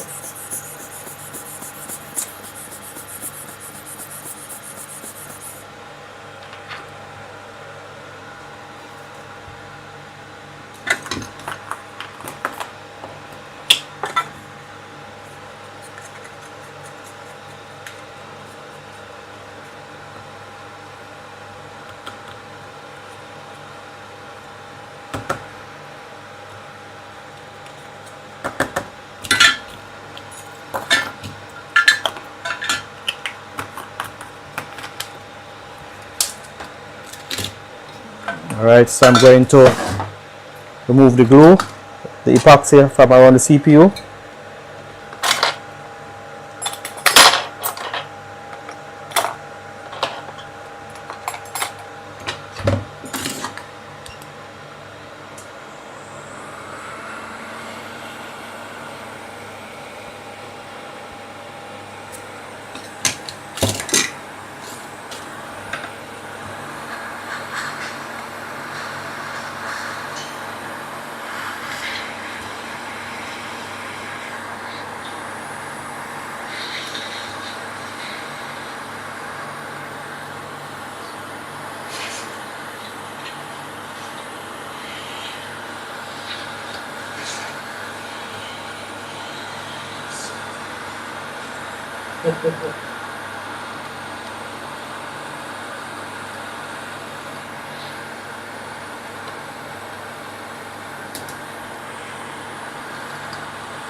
Alright, so I'm going to head back over to the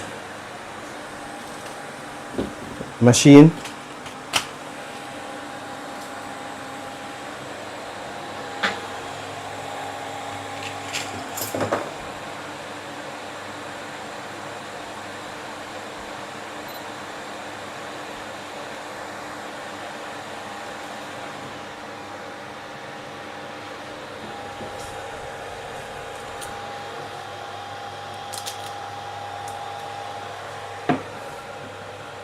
Alright, need to remove this.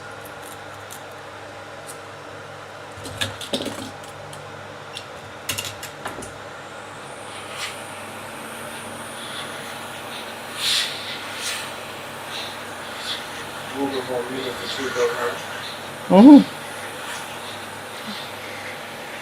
It's just the home, you know. You have to go buy the socket them, the additional lights them you need to control it. Yeah, so this is just the home. The assistant, sorry. Yeah. $3,000? $3,000. Yeah, cause remember, you know, for it to work, you have to buy the other accessories, them, you know. Yeah. Yeah. I didn't want to use on my office. Yeah, me have to go. Me have one down. Me have my own down in my house. All of my outlets then. Yeah. Smart. Yeah. And the light switch. Yeah, man. So when we go in, we say, I want to say, good morning, we just turn on everything. that's why I'm leaving. I am back. I'm home. Turn on the TV and the bathroom light, all kind of light. What we need. All right. Wi-Fi gone. Wi-Fi gone? So when the Wi-Fi Oh. No, you can't work, brother. That's a disadvantage with it. That I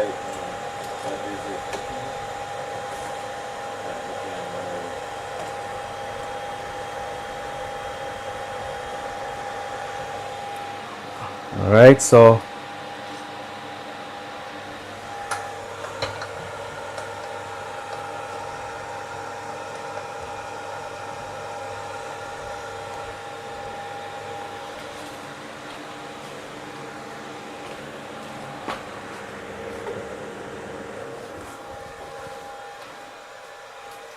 I'm going to start.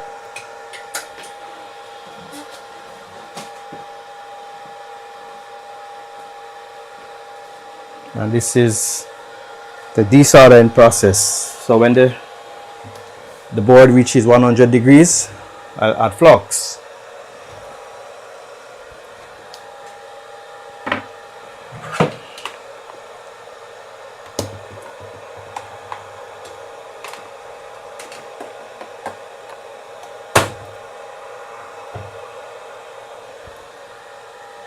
Alright, so you can see under the ball.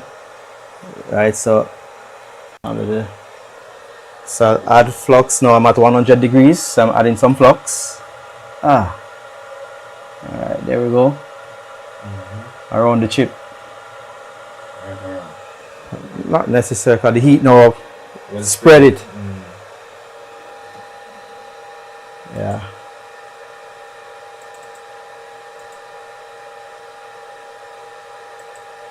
Alright, so it's still live. Yeah.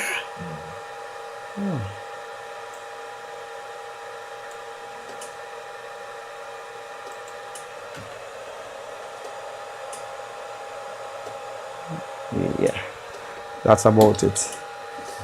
Alright, so I can go on. Go and do it thing. No, well, yeah, I do think now, so. Yeah.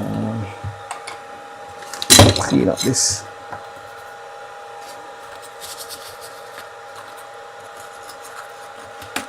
Yeah, Anthony. Yeah, They man. finally make it here, eh? Yes, man. I love the place, man. Love the place. Yeah, my technician in the work on weekend. Mm. Yeah. Yeah, Monday to Friday.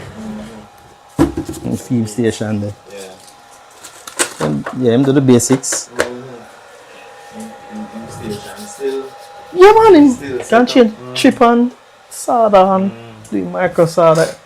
I'm not so versed on the micro yet, but yeah. So when you can, just me do it. Yeah, man. That is it. Yeah.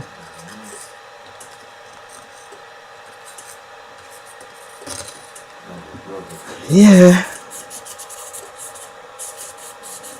The Pele taking picture. You never see it? Ooh. Pele. Matthews. Really? Yeah, man. Put it on him thing, man. Put it on him Instagram. The PC.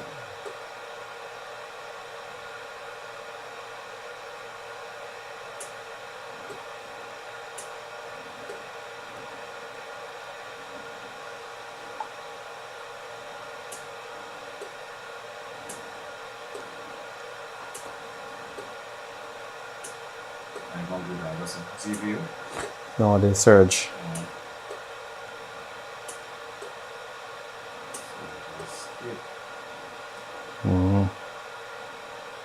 You see it there? It's gonna Oh, open. impose that. Yeah, pan Instagram. And he was here. Man. Yes. Yeah. Alright.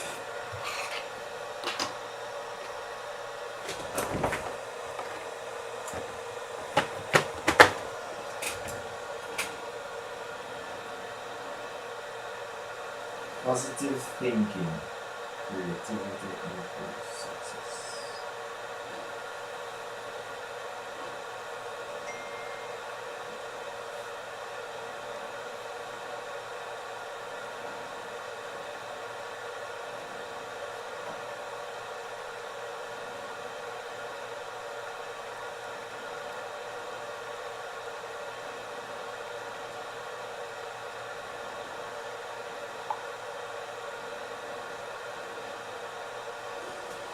Right.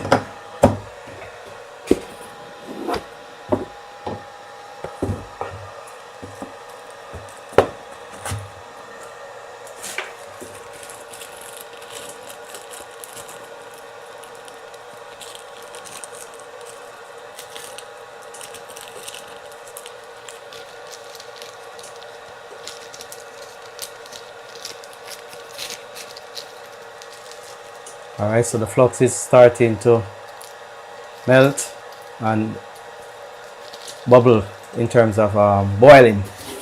Yeah, that's what I want. Yeah, so the flux is spreading all over under the chip, so I can get ready to lift.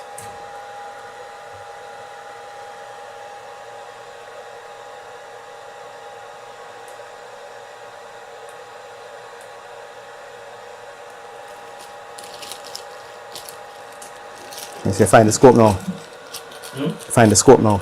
Yeah, see, that is. I think a 150 feet or 140, I don't remember. Yeah, you see one thing. I think a 160 150 may pay for this.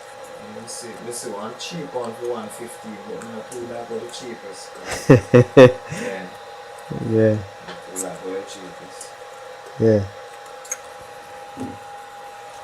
You know, some customer when want to buy them parts themselves, Yeah. I always recommend to them, you know, when you go online to buy your parts, don't buy the cheapest part.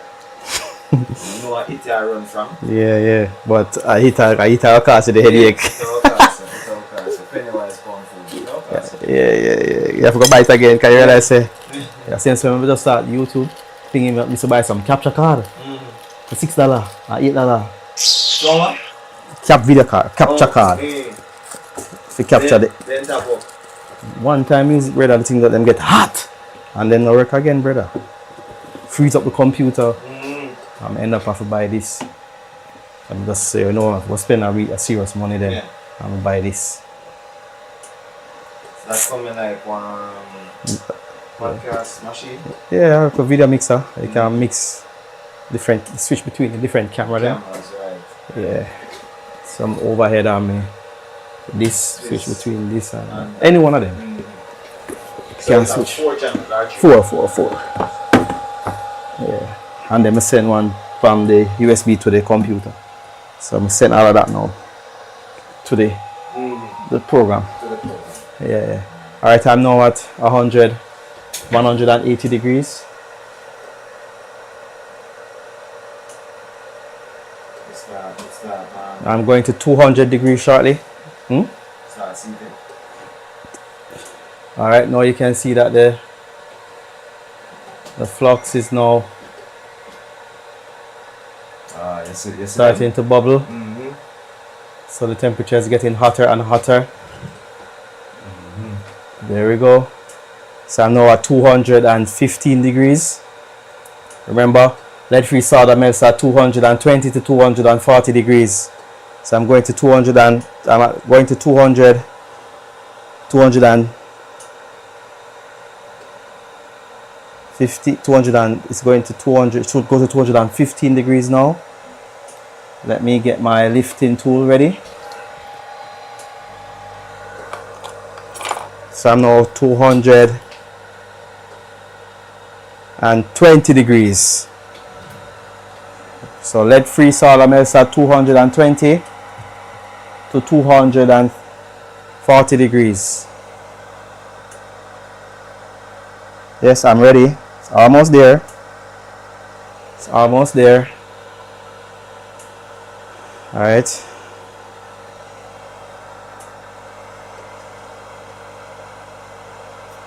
I think I'm ready now. Yes, it's ready. So I'm gonna lift.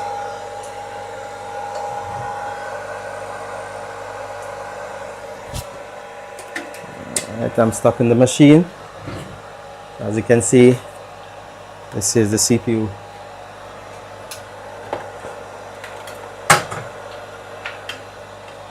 Alright, so I'm cooling the board down.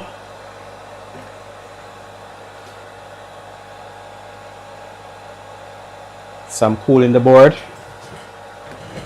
Turn on the fan. Oh, you're changing the CPU? Yeah. So change it, man.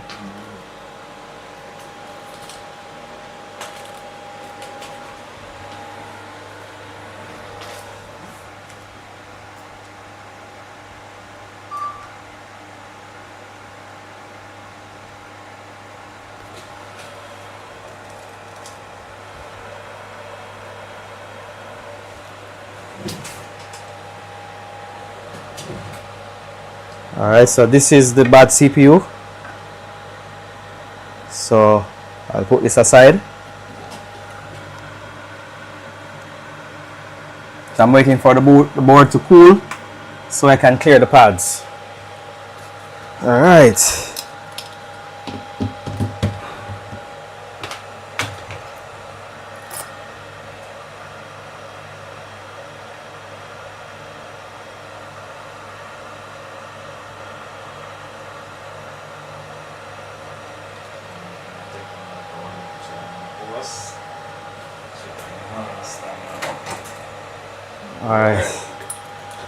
Alright, so the board is partially cooled. Oops.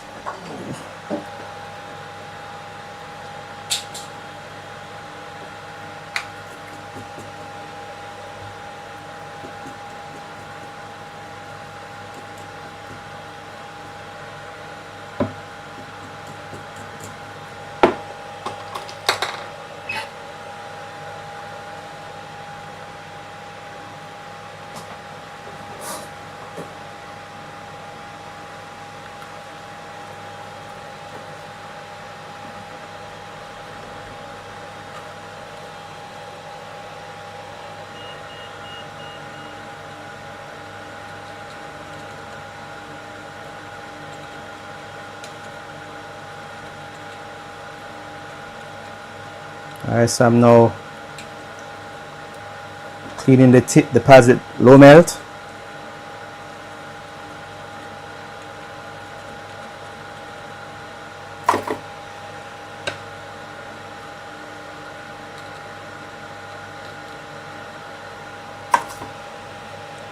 Alright, go under the microscope for more detail.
Yeah.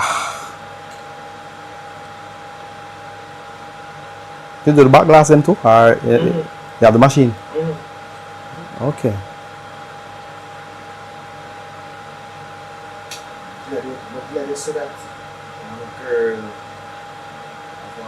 So you do it, cause it take time. You do it, the other guy do it.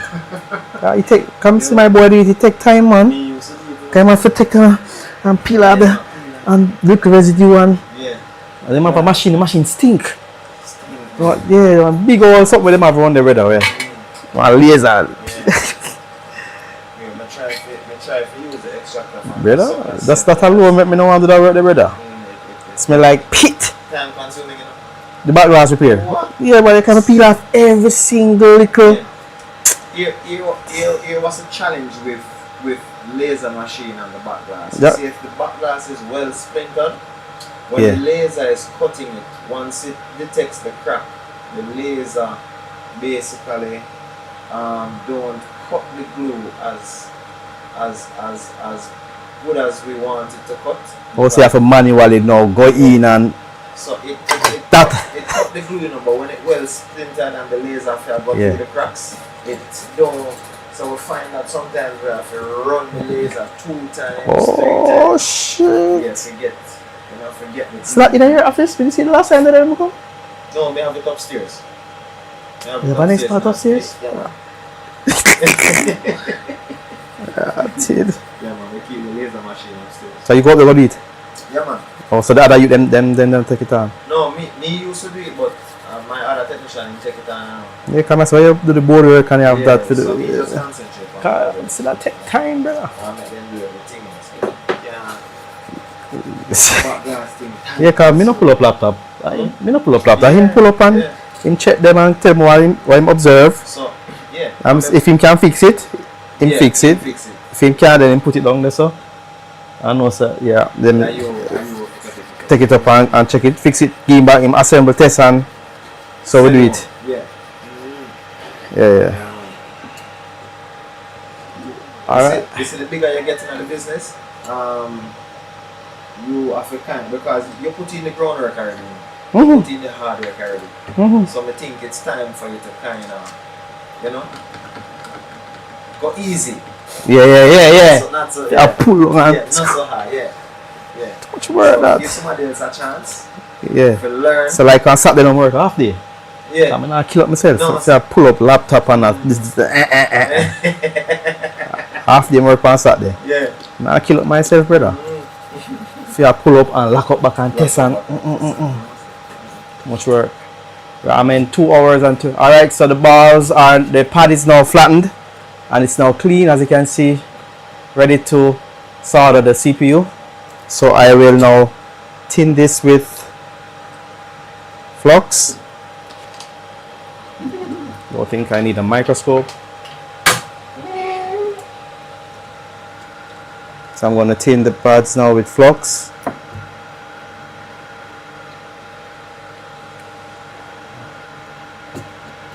And then solder.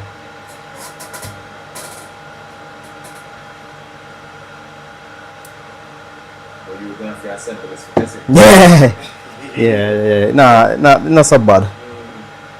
Yeah, I have to assemble it. Yeah.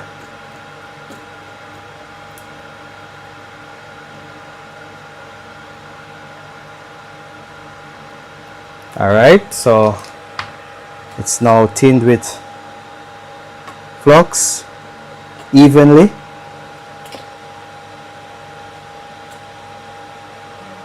Alright, so I'm going to go back over to the BJ machine. I'm going to put the CPU in the socket.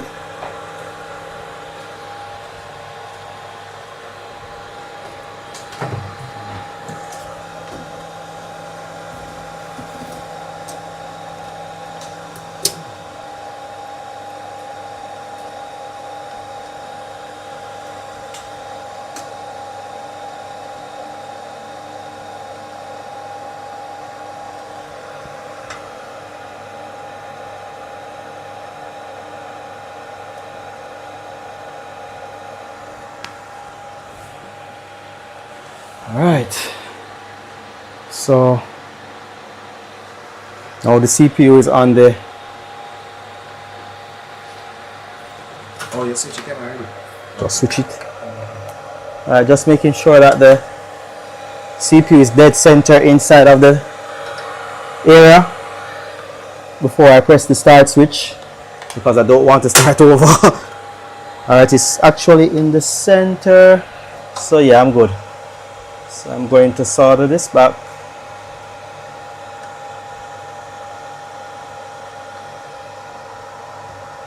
It should be at least 5 millimeters from the board. The CPU, the distance is 5 millimeters. Alright, so I'm going to hit start. So you're going to look. Let's calm down.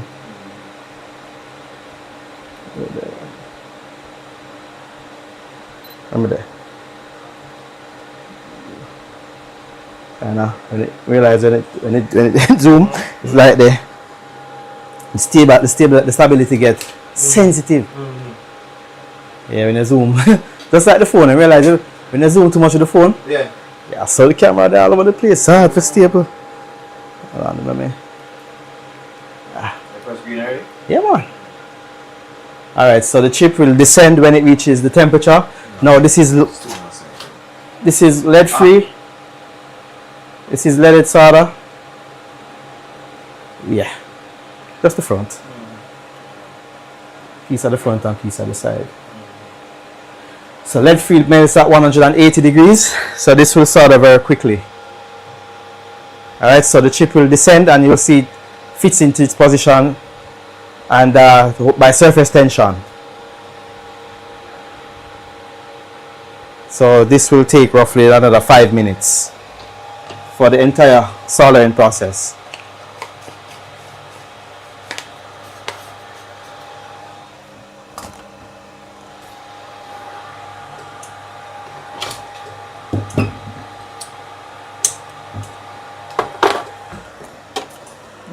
done. Wicker done, man.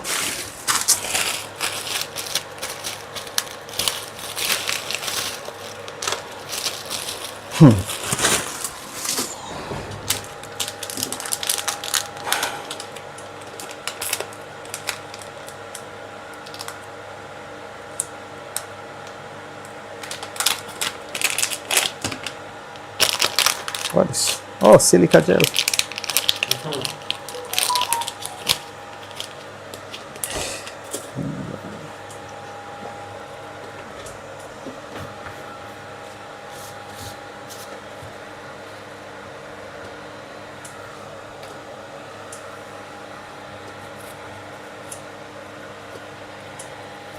Alright, master. Yeah, move. No, more iron if you Yeah, cause just like I say, so I'm going on just now say cause man like we have a bowl for work, you know, full. Yeah, man, I have some. Holy. I have PS5, I have two PS5. Yeah, me see fix a game them and put them up. Not touch again them. I can, but I'm just not interested. Yeah, just focus on computer. Yeah. I have enough to keep me occupied. That's where a lot of business persons where are focused on too many businesses at the same Most of time. them, Yeah. most of them on them, You find say yeah, them have feel and tablet, all them, yeah. computer, game, phone, anything, camera. But the good thing with me is You know the camera, yeah, man, we have a diagnostic brain. like them there. Yeah, Service, you do them too? all the man them with the video shoot and them thing there. Yeah, man. Drone, no more drone we fix. Yeah, me see you put them up. Yeah, man. Yeah. Yeah, but there's not a lot of people fix them something there. No. So me have a, you know, we have a diagnostic brain. When we get something and you Yeah. complain, we know which path to start. Look Yeah, for the problem. Look for the problem. Yeah, so we kind of can dabble in some little things, but laptop, not me. Wow. Can't Okay. do laptop, man. Can't do laptop, man. Rough. Man. Laptop, you need space. You want one big this. Yeah. So you have to Yeah, man. Just give me a little sit there, man. Jump on that scope on the side. fix them up. Yeah, me see you put them up. The watch them, the everything. Yeah, man. All of that. Man, I bring my cat, then cat computer. Alright. Yeah, man, cat computer. Yeah, man. Fix one already. Search your board and see all sitting blue and cat blue. Change it up, good to go again. Yeah, man. Cat computer. I work for money that. But that is a certain type of vehicle. If I go do it. Yeah. I want to do it for the high end vehicle then. The fix one for one youth, one dimmer. I'm telling man 25,000 man I buy it. No, son, for move on, yeah, man. Man, So in P8 I kill it back. For P8, I mean, And I hope 300,000 for a BMW. About 200,000 for a BMW. Depends on which one of the BMW then. For a BMW computer, you know. And 20 gonna have a ball. Yeah, we have pay that quick. if him say no in now, fix it. Just one back keep it on. Yeah. Just one back keep on. We can go buy a computer then.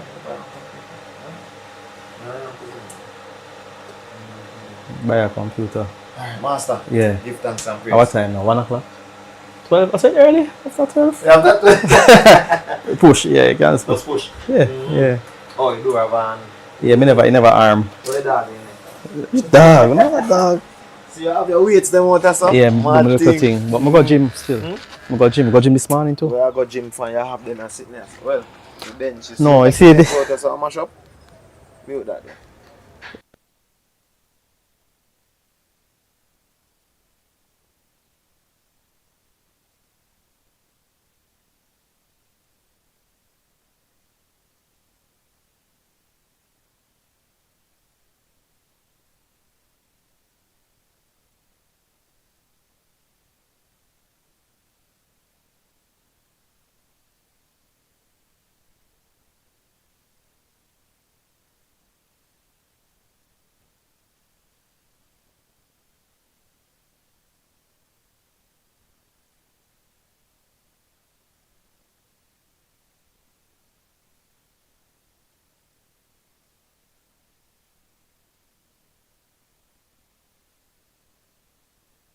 Okay, so I'm now 180 degrees and the CPU, as you can see, will start to descend. Let's see. The balls are getting shiny. Yes, the CPU is descending, as you can see, right? The CPU, the balls are grabbing the pads. The CPU is descending. Yes.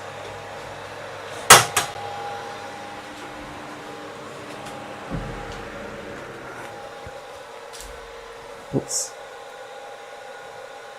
The CPU has descended.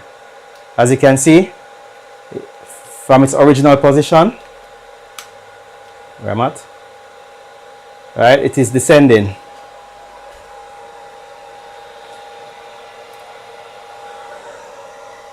So I'm going to stop the machine.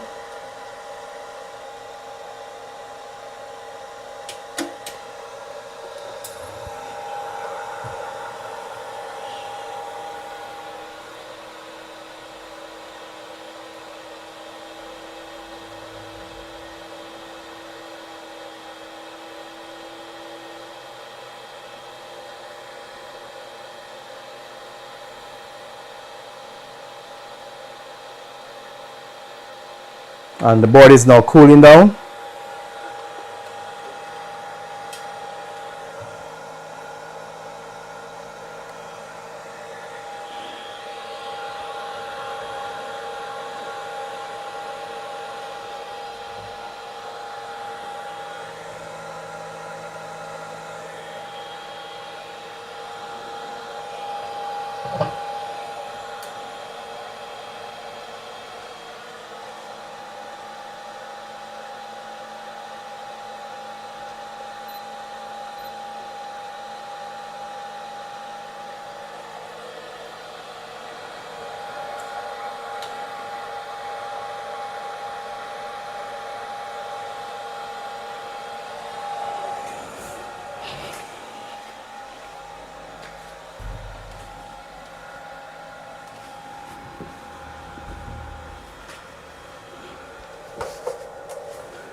Yes.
All right, so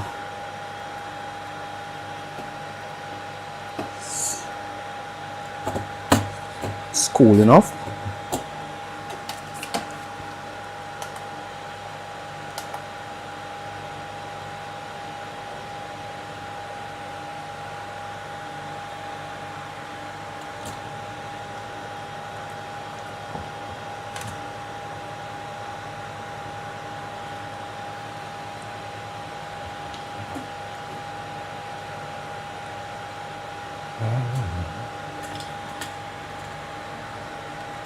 All right, so I'm just inspecting, looking at the CPU from different angles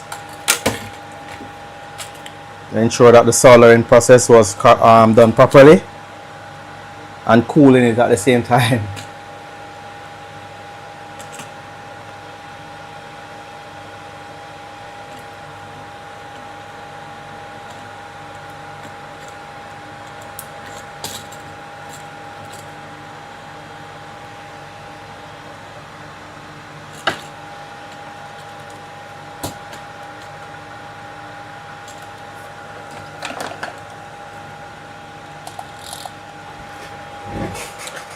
All right, so I'm going to check the resistance. All right, starting from 3 volts and 5 volts. This is VCC IO.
All right, so this is 3.3 volts, I believe. I get 332. All right, and this should be 5. I get 348. That's very good. VCC IO, VCC SA, I get 30, 9, 8, 7. CPU core.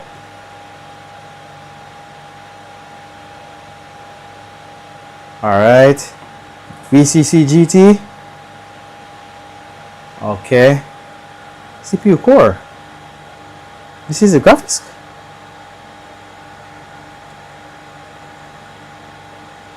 This should be RAM. 59, 60. Okay.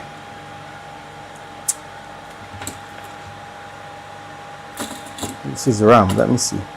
60, yeah. So this is the RAM supply.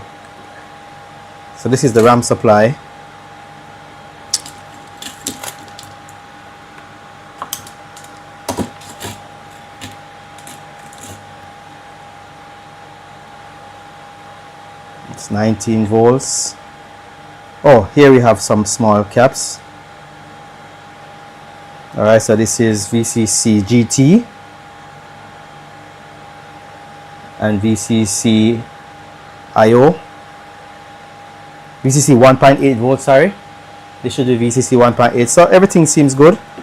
So I'm going to plug in the power.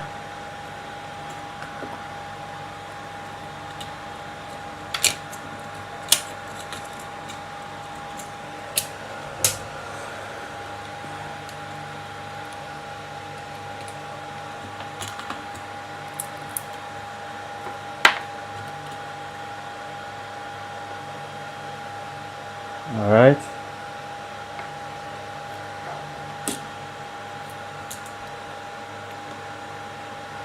Yes, as you can see, it still shuts off.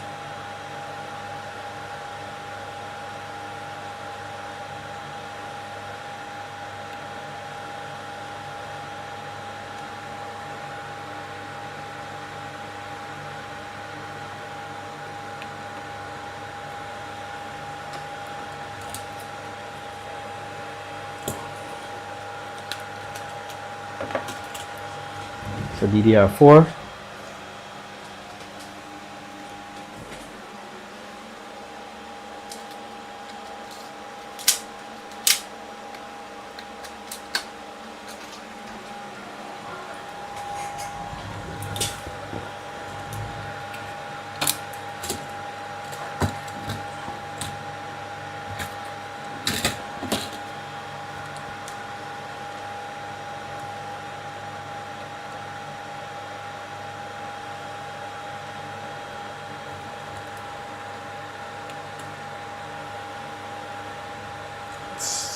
Still doing the same thing. Interesting.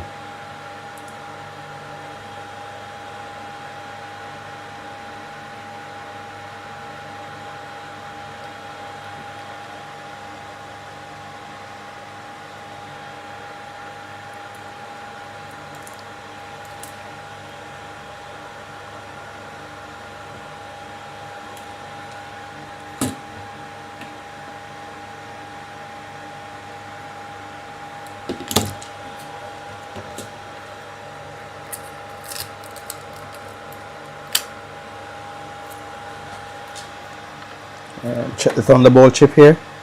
Alright, I'm getting good reading. No fault. This is the LAN.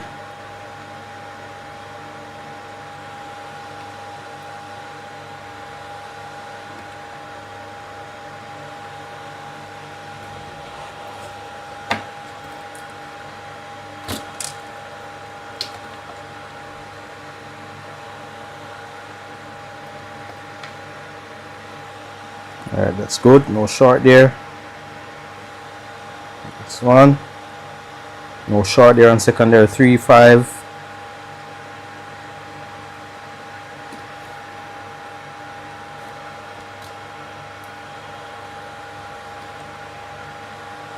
That's good. That's also good.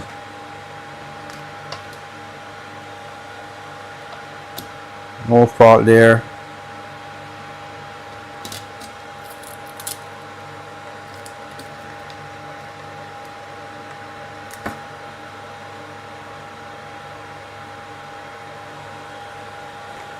No fault.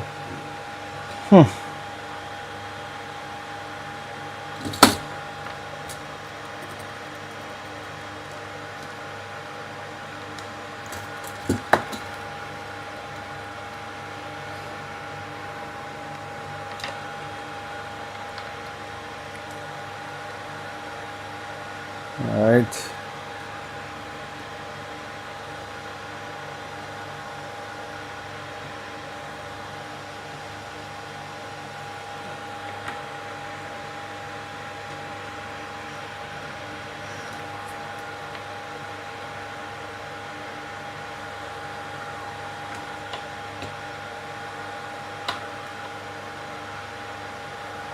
Alright, no short on the diodes.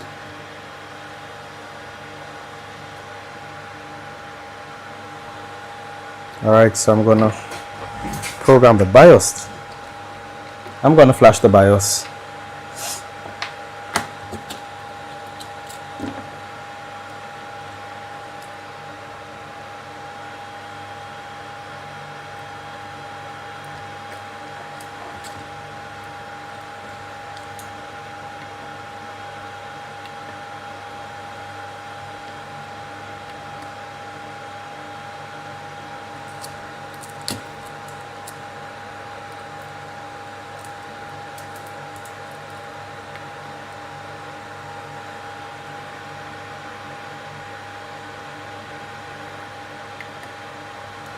It's strange though.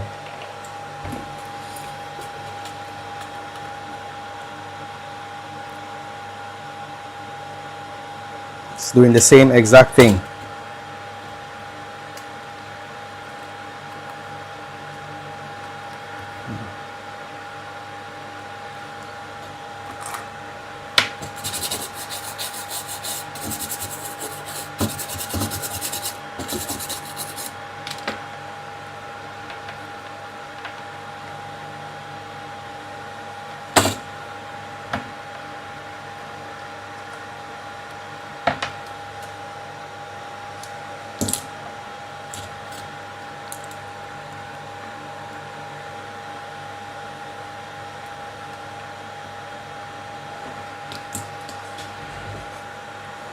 Alright, so I'm gonna get the oscilloscope.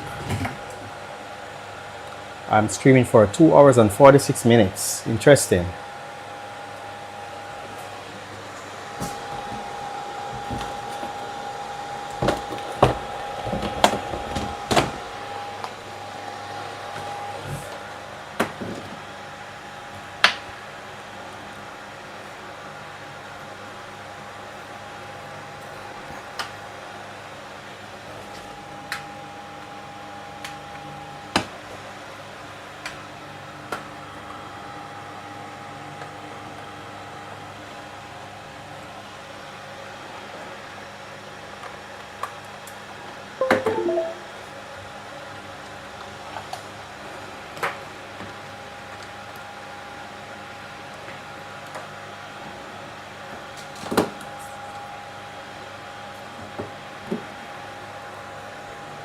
Just want to clarify something before attempting the BIOS.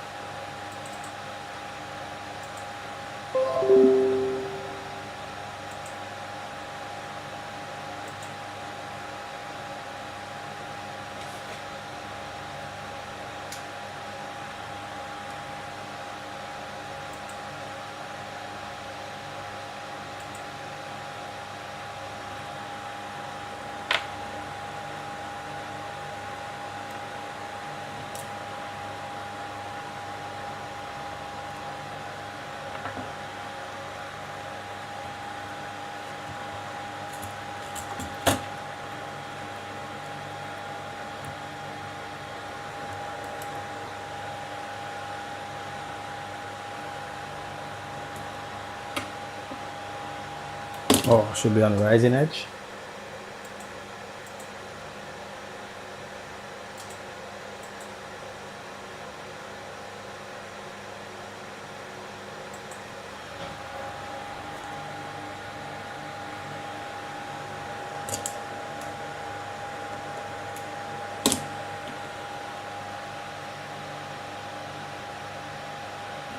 Uh-huh.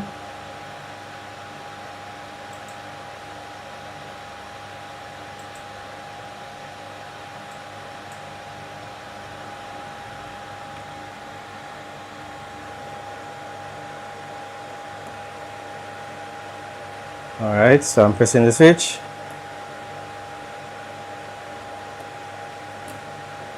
The E.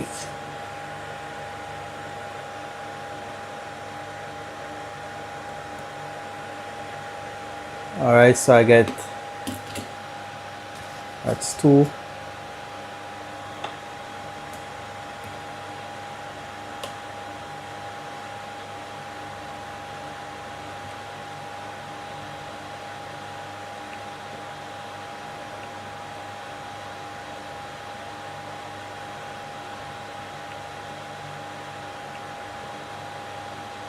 Huh.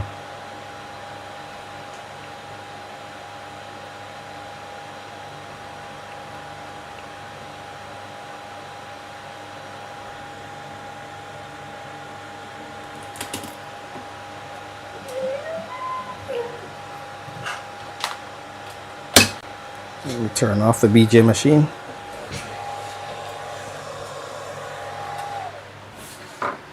Alright.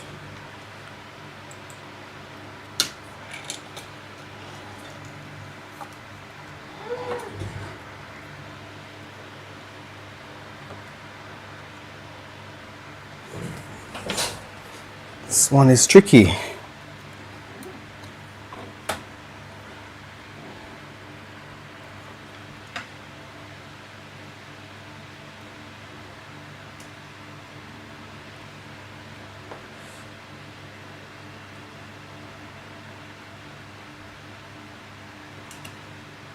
Oh, this is the one I should check.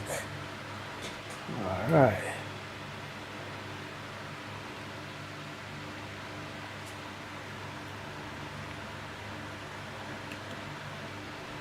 Alright, so I get a rising edge there.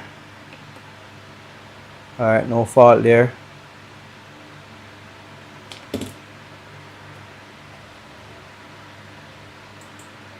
So that's 2 volts per division. That's 2. That's 3.3 volts. Next one.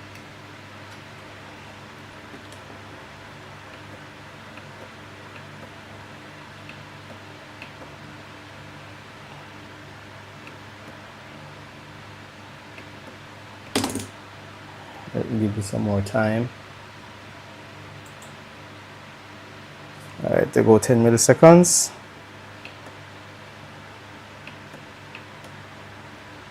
Alright, so that's 2. It's 3.3 volts also. Alright, I'm going over this one.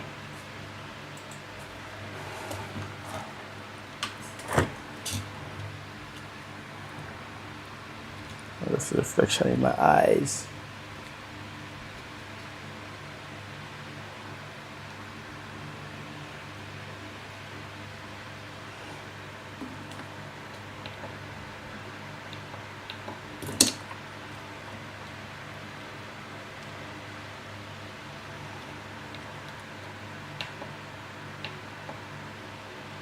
Alright, that one is also good. Alright, let me check the next one.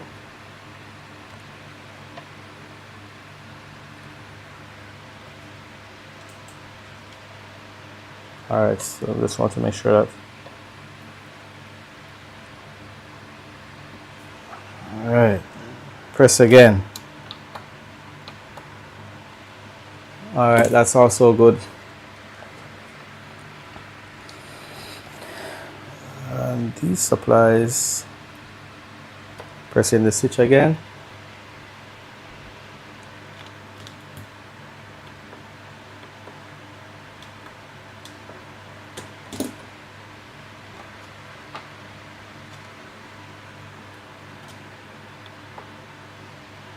All right, that's good.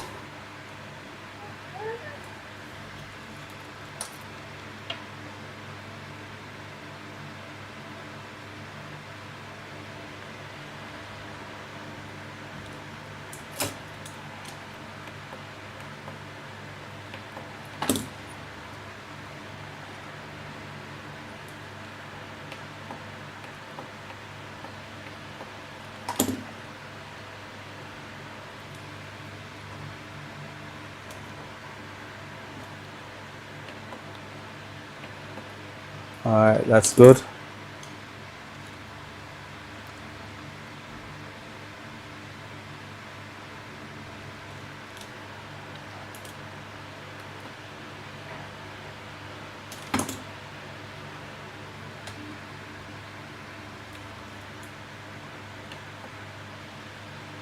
That part is also good. All right, I'm having a power failure here.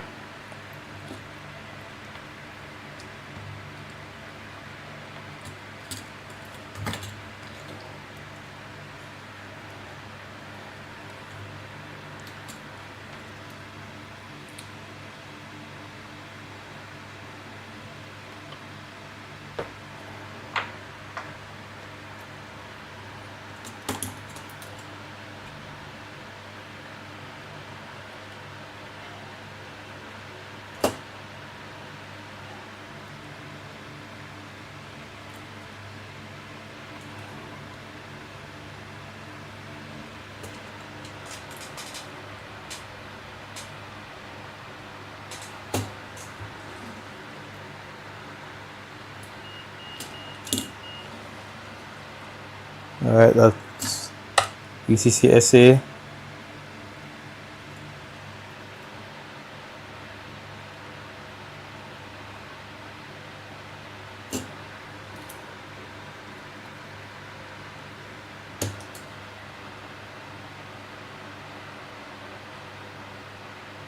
That side is also good.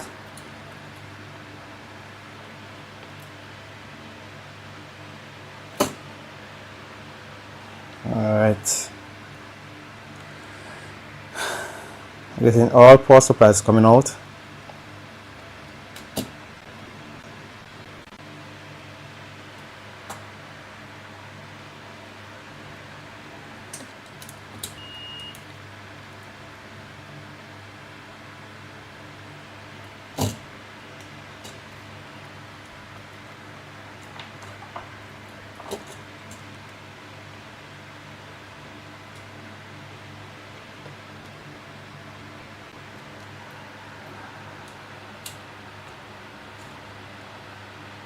All right, that's good. Let's see if we're getting clock. All right, so I'm going to change my time base now.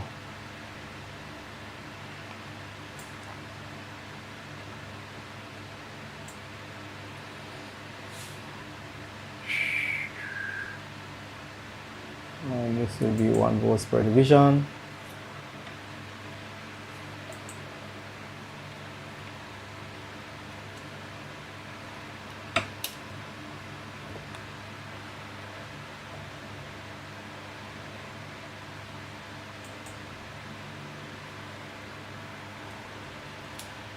Let's see if the clock is coming.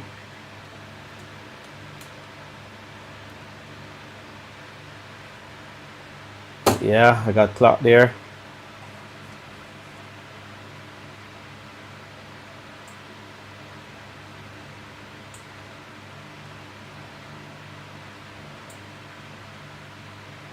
Yeah, there's the clock. Let me try again.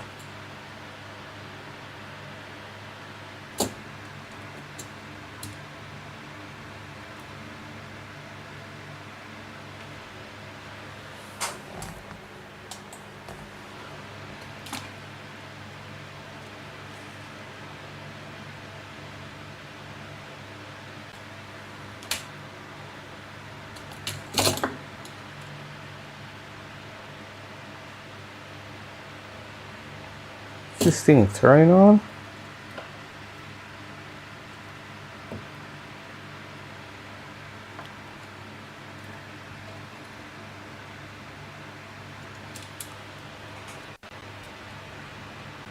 Yes, clock is there.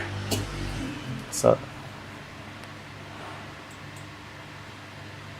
alright, so I'm gonna program the BIOS and see what happens.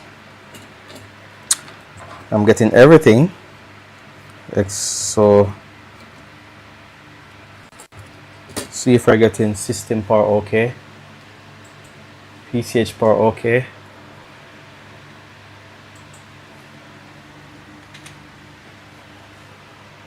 My mic is dying.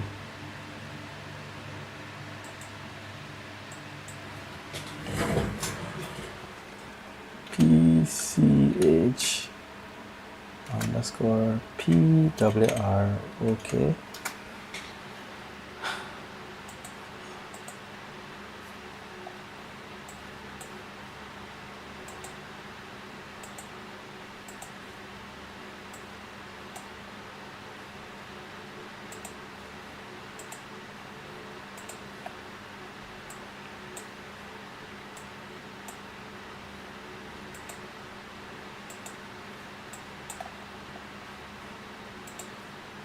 It's coming to the CPU power. Oh, it's connected to the CPU power supply chip, right? And that's connected to pin number 39 as a VR ready, and it is pulled up by this PCH or okay, pulled up by 3.3 volts run, as you can see. So 3.3 volts run is pulling up PCH power okay. So I need to check out this resistor. All right, that's on the side here.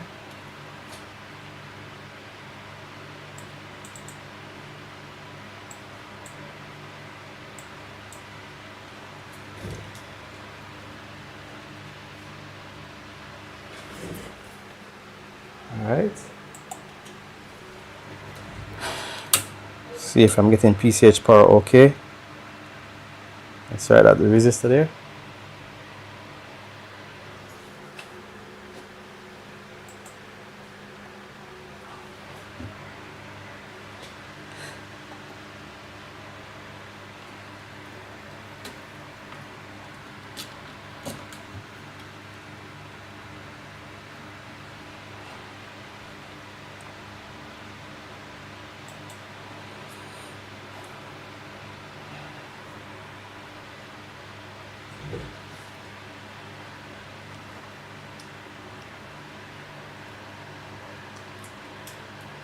Oh, let me set up the oscilloscope.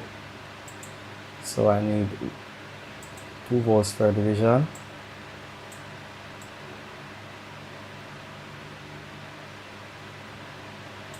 I need 500 microseconds thereabout.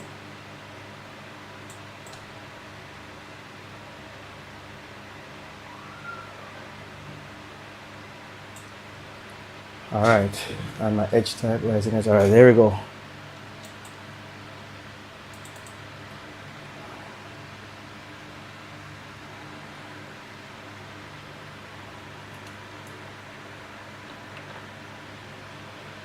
Yes, I get PCH power okay.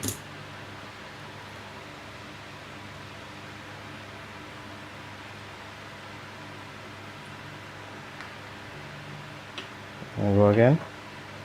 Yes, PCH power okay is okay. All right, let's see if the PCH is reading the BIOS now. BIOS is already flashed. I can see that the BIOS is already flashed. I can see that this is not the factory solder. So the BIOS is already programmed. I didn't see that from yesterday.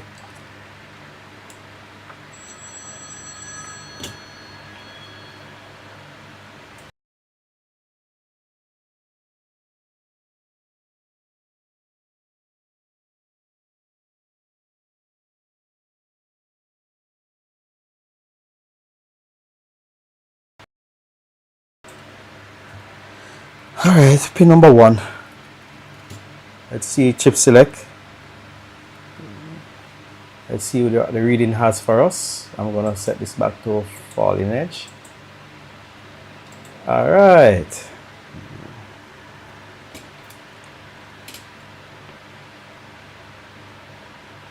Huh?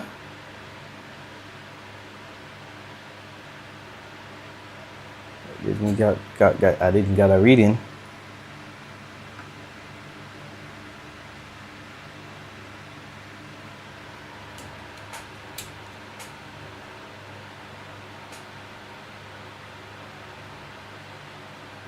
No reading. Pin number 5. I got a reading there. Pin number 6, the clock. Yes, I get a reading. Pin number 2. Did I get a reading? We have no reading. Look at that. Alright, pin number 1 is incorrect. I'm not getting a reading. See? There's nothing going on. Pin number 1, I got reading. Pin number 2. Pin number 2.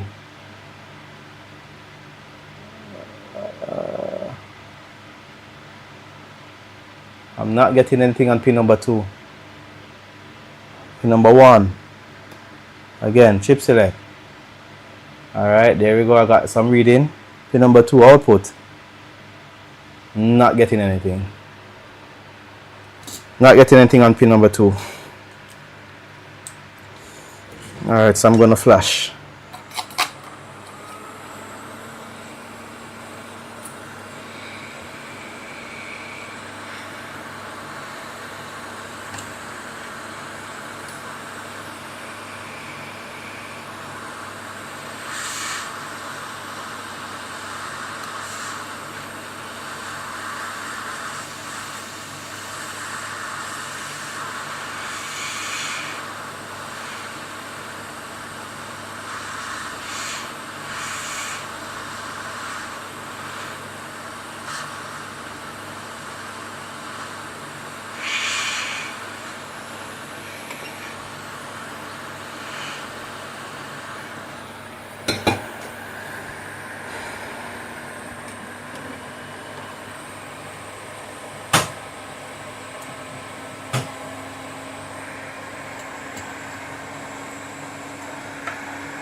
Alright.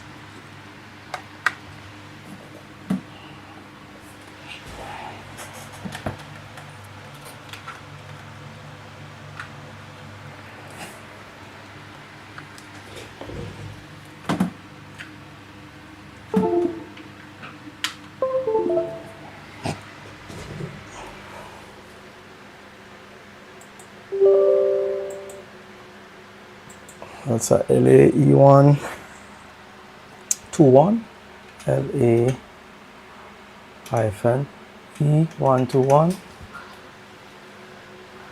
I'll have to go on the Dell website.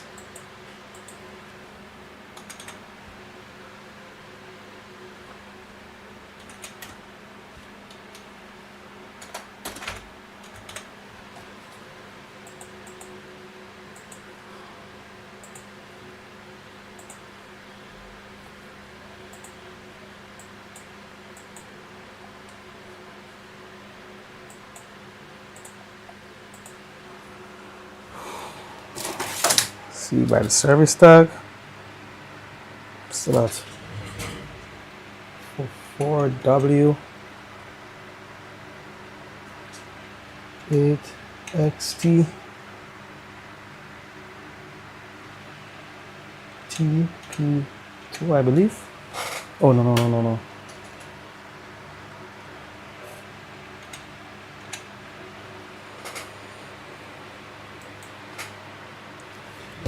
All right.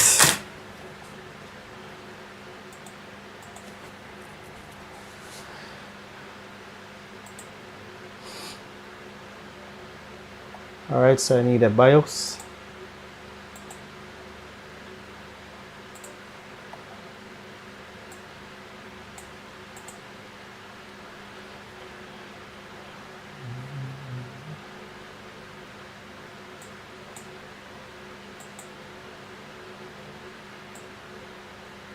Where did I put it? I'm not sure.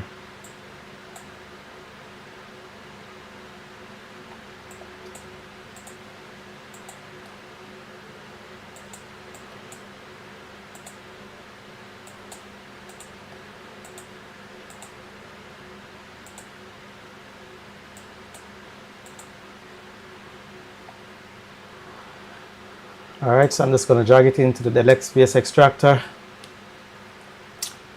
and extract done. Alright, here it is. System BIOS with the boot guard. So I'm going to read this back up here now. Alright, select 25, read ID. Alright, read. My battery is on fire. Alright, so I'm gonna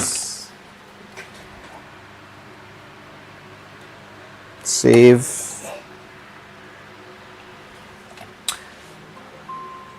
Alright, so hex viewer, save. I'm gonna save this in Dell. It's a Dell Latitude 7280.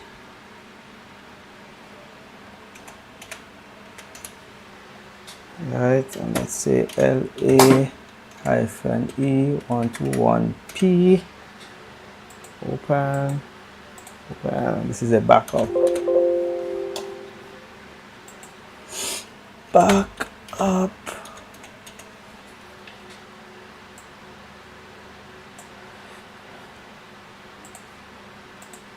Alright, so I'm going to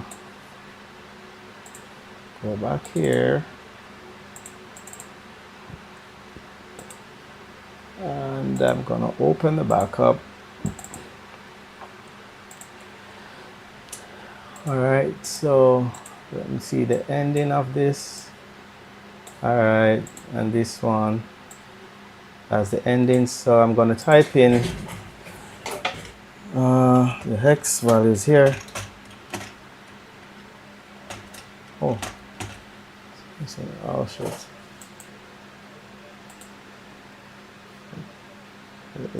Let me reopen again.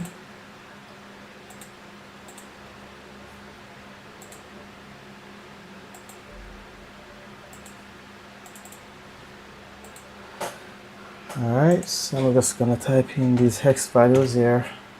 So that's 5AA5F0.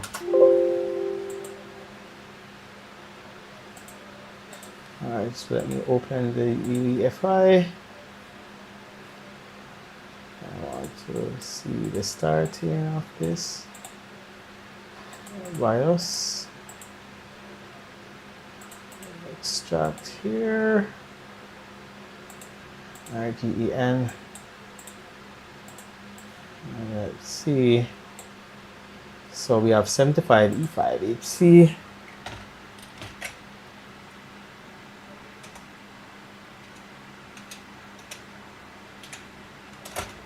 HC.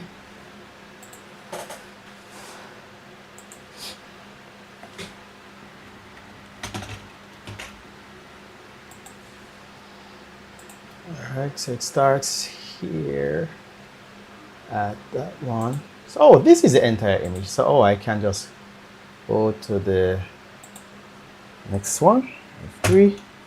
Alright, so my starting string is actually here. System BIOS. Alright, so that's the I is there, and the I and the X. Yes, this is it. So I'm just going to select Alt 1. So I'm going to copy all of this.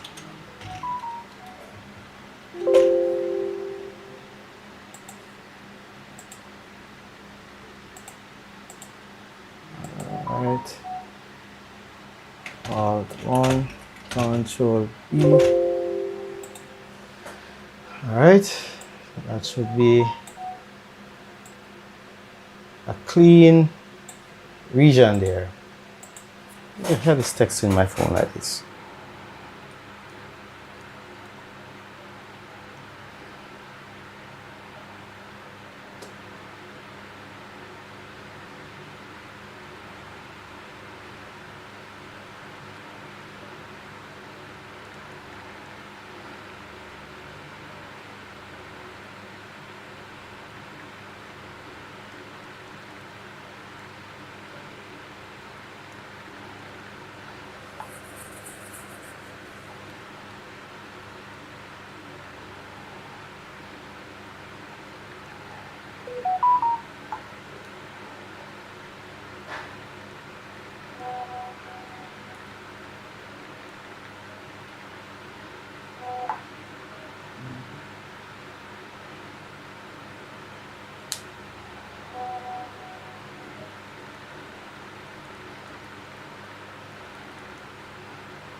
Alright, so this is my new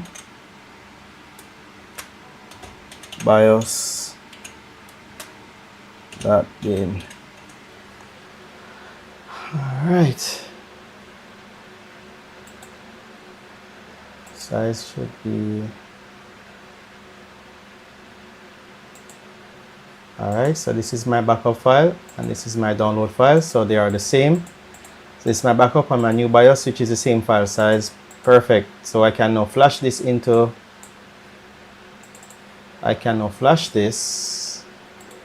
in the RAM.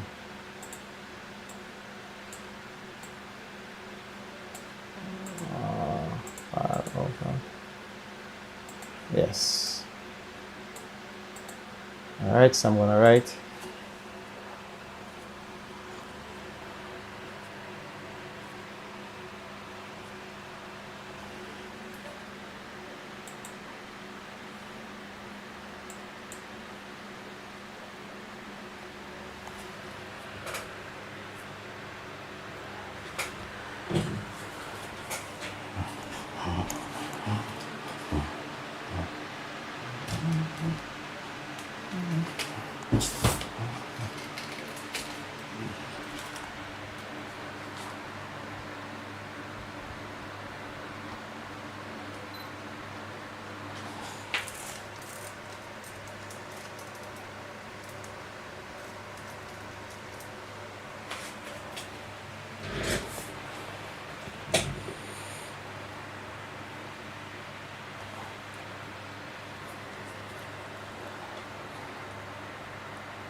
uh-oh.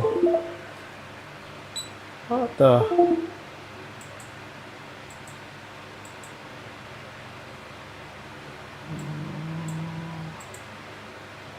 My hand actually accidentally catches the USB sticks. It's a short. I have to start all over.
Okay. All right.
Same.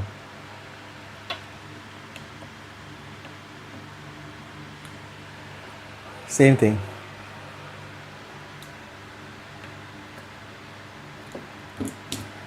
Let's check back by a strip pin number 2.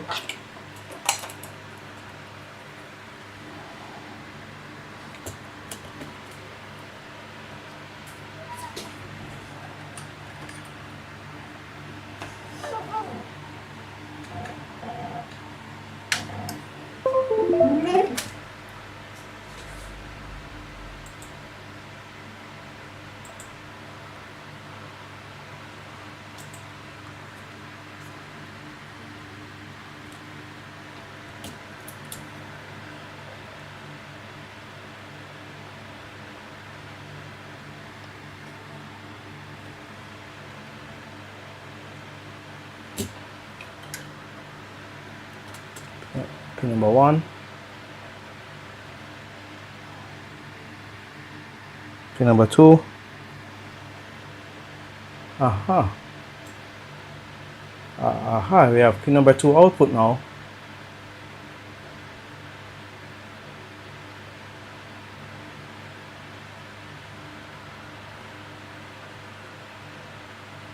Come on. It's turning on and off sometimes.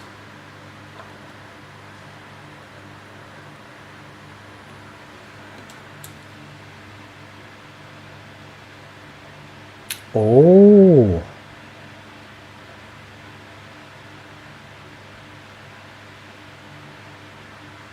So I have to remove the power. Repower again to get a switch.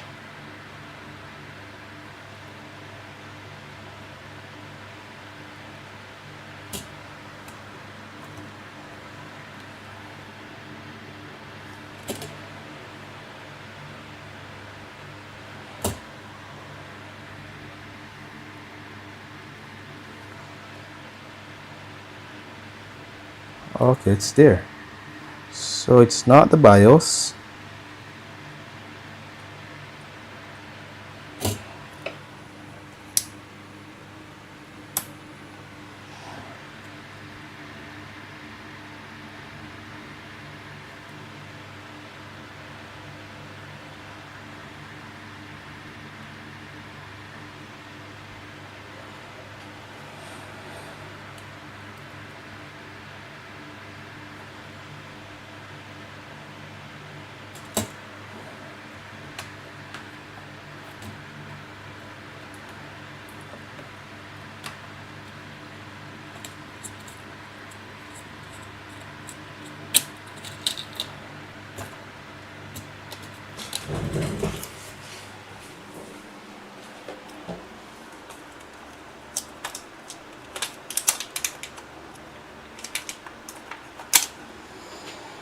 Alright, so this one is a no-go.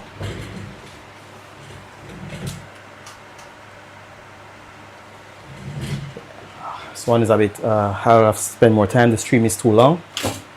And I will tell you exactly what happened when I figure it out. So I'm gonna go for now. So see you next time.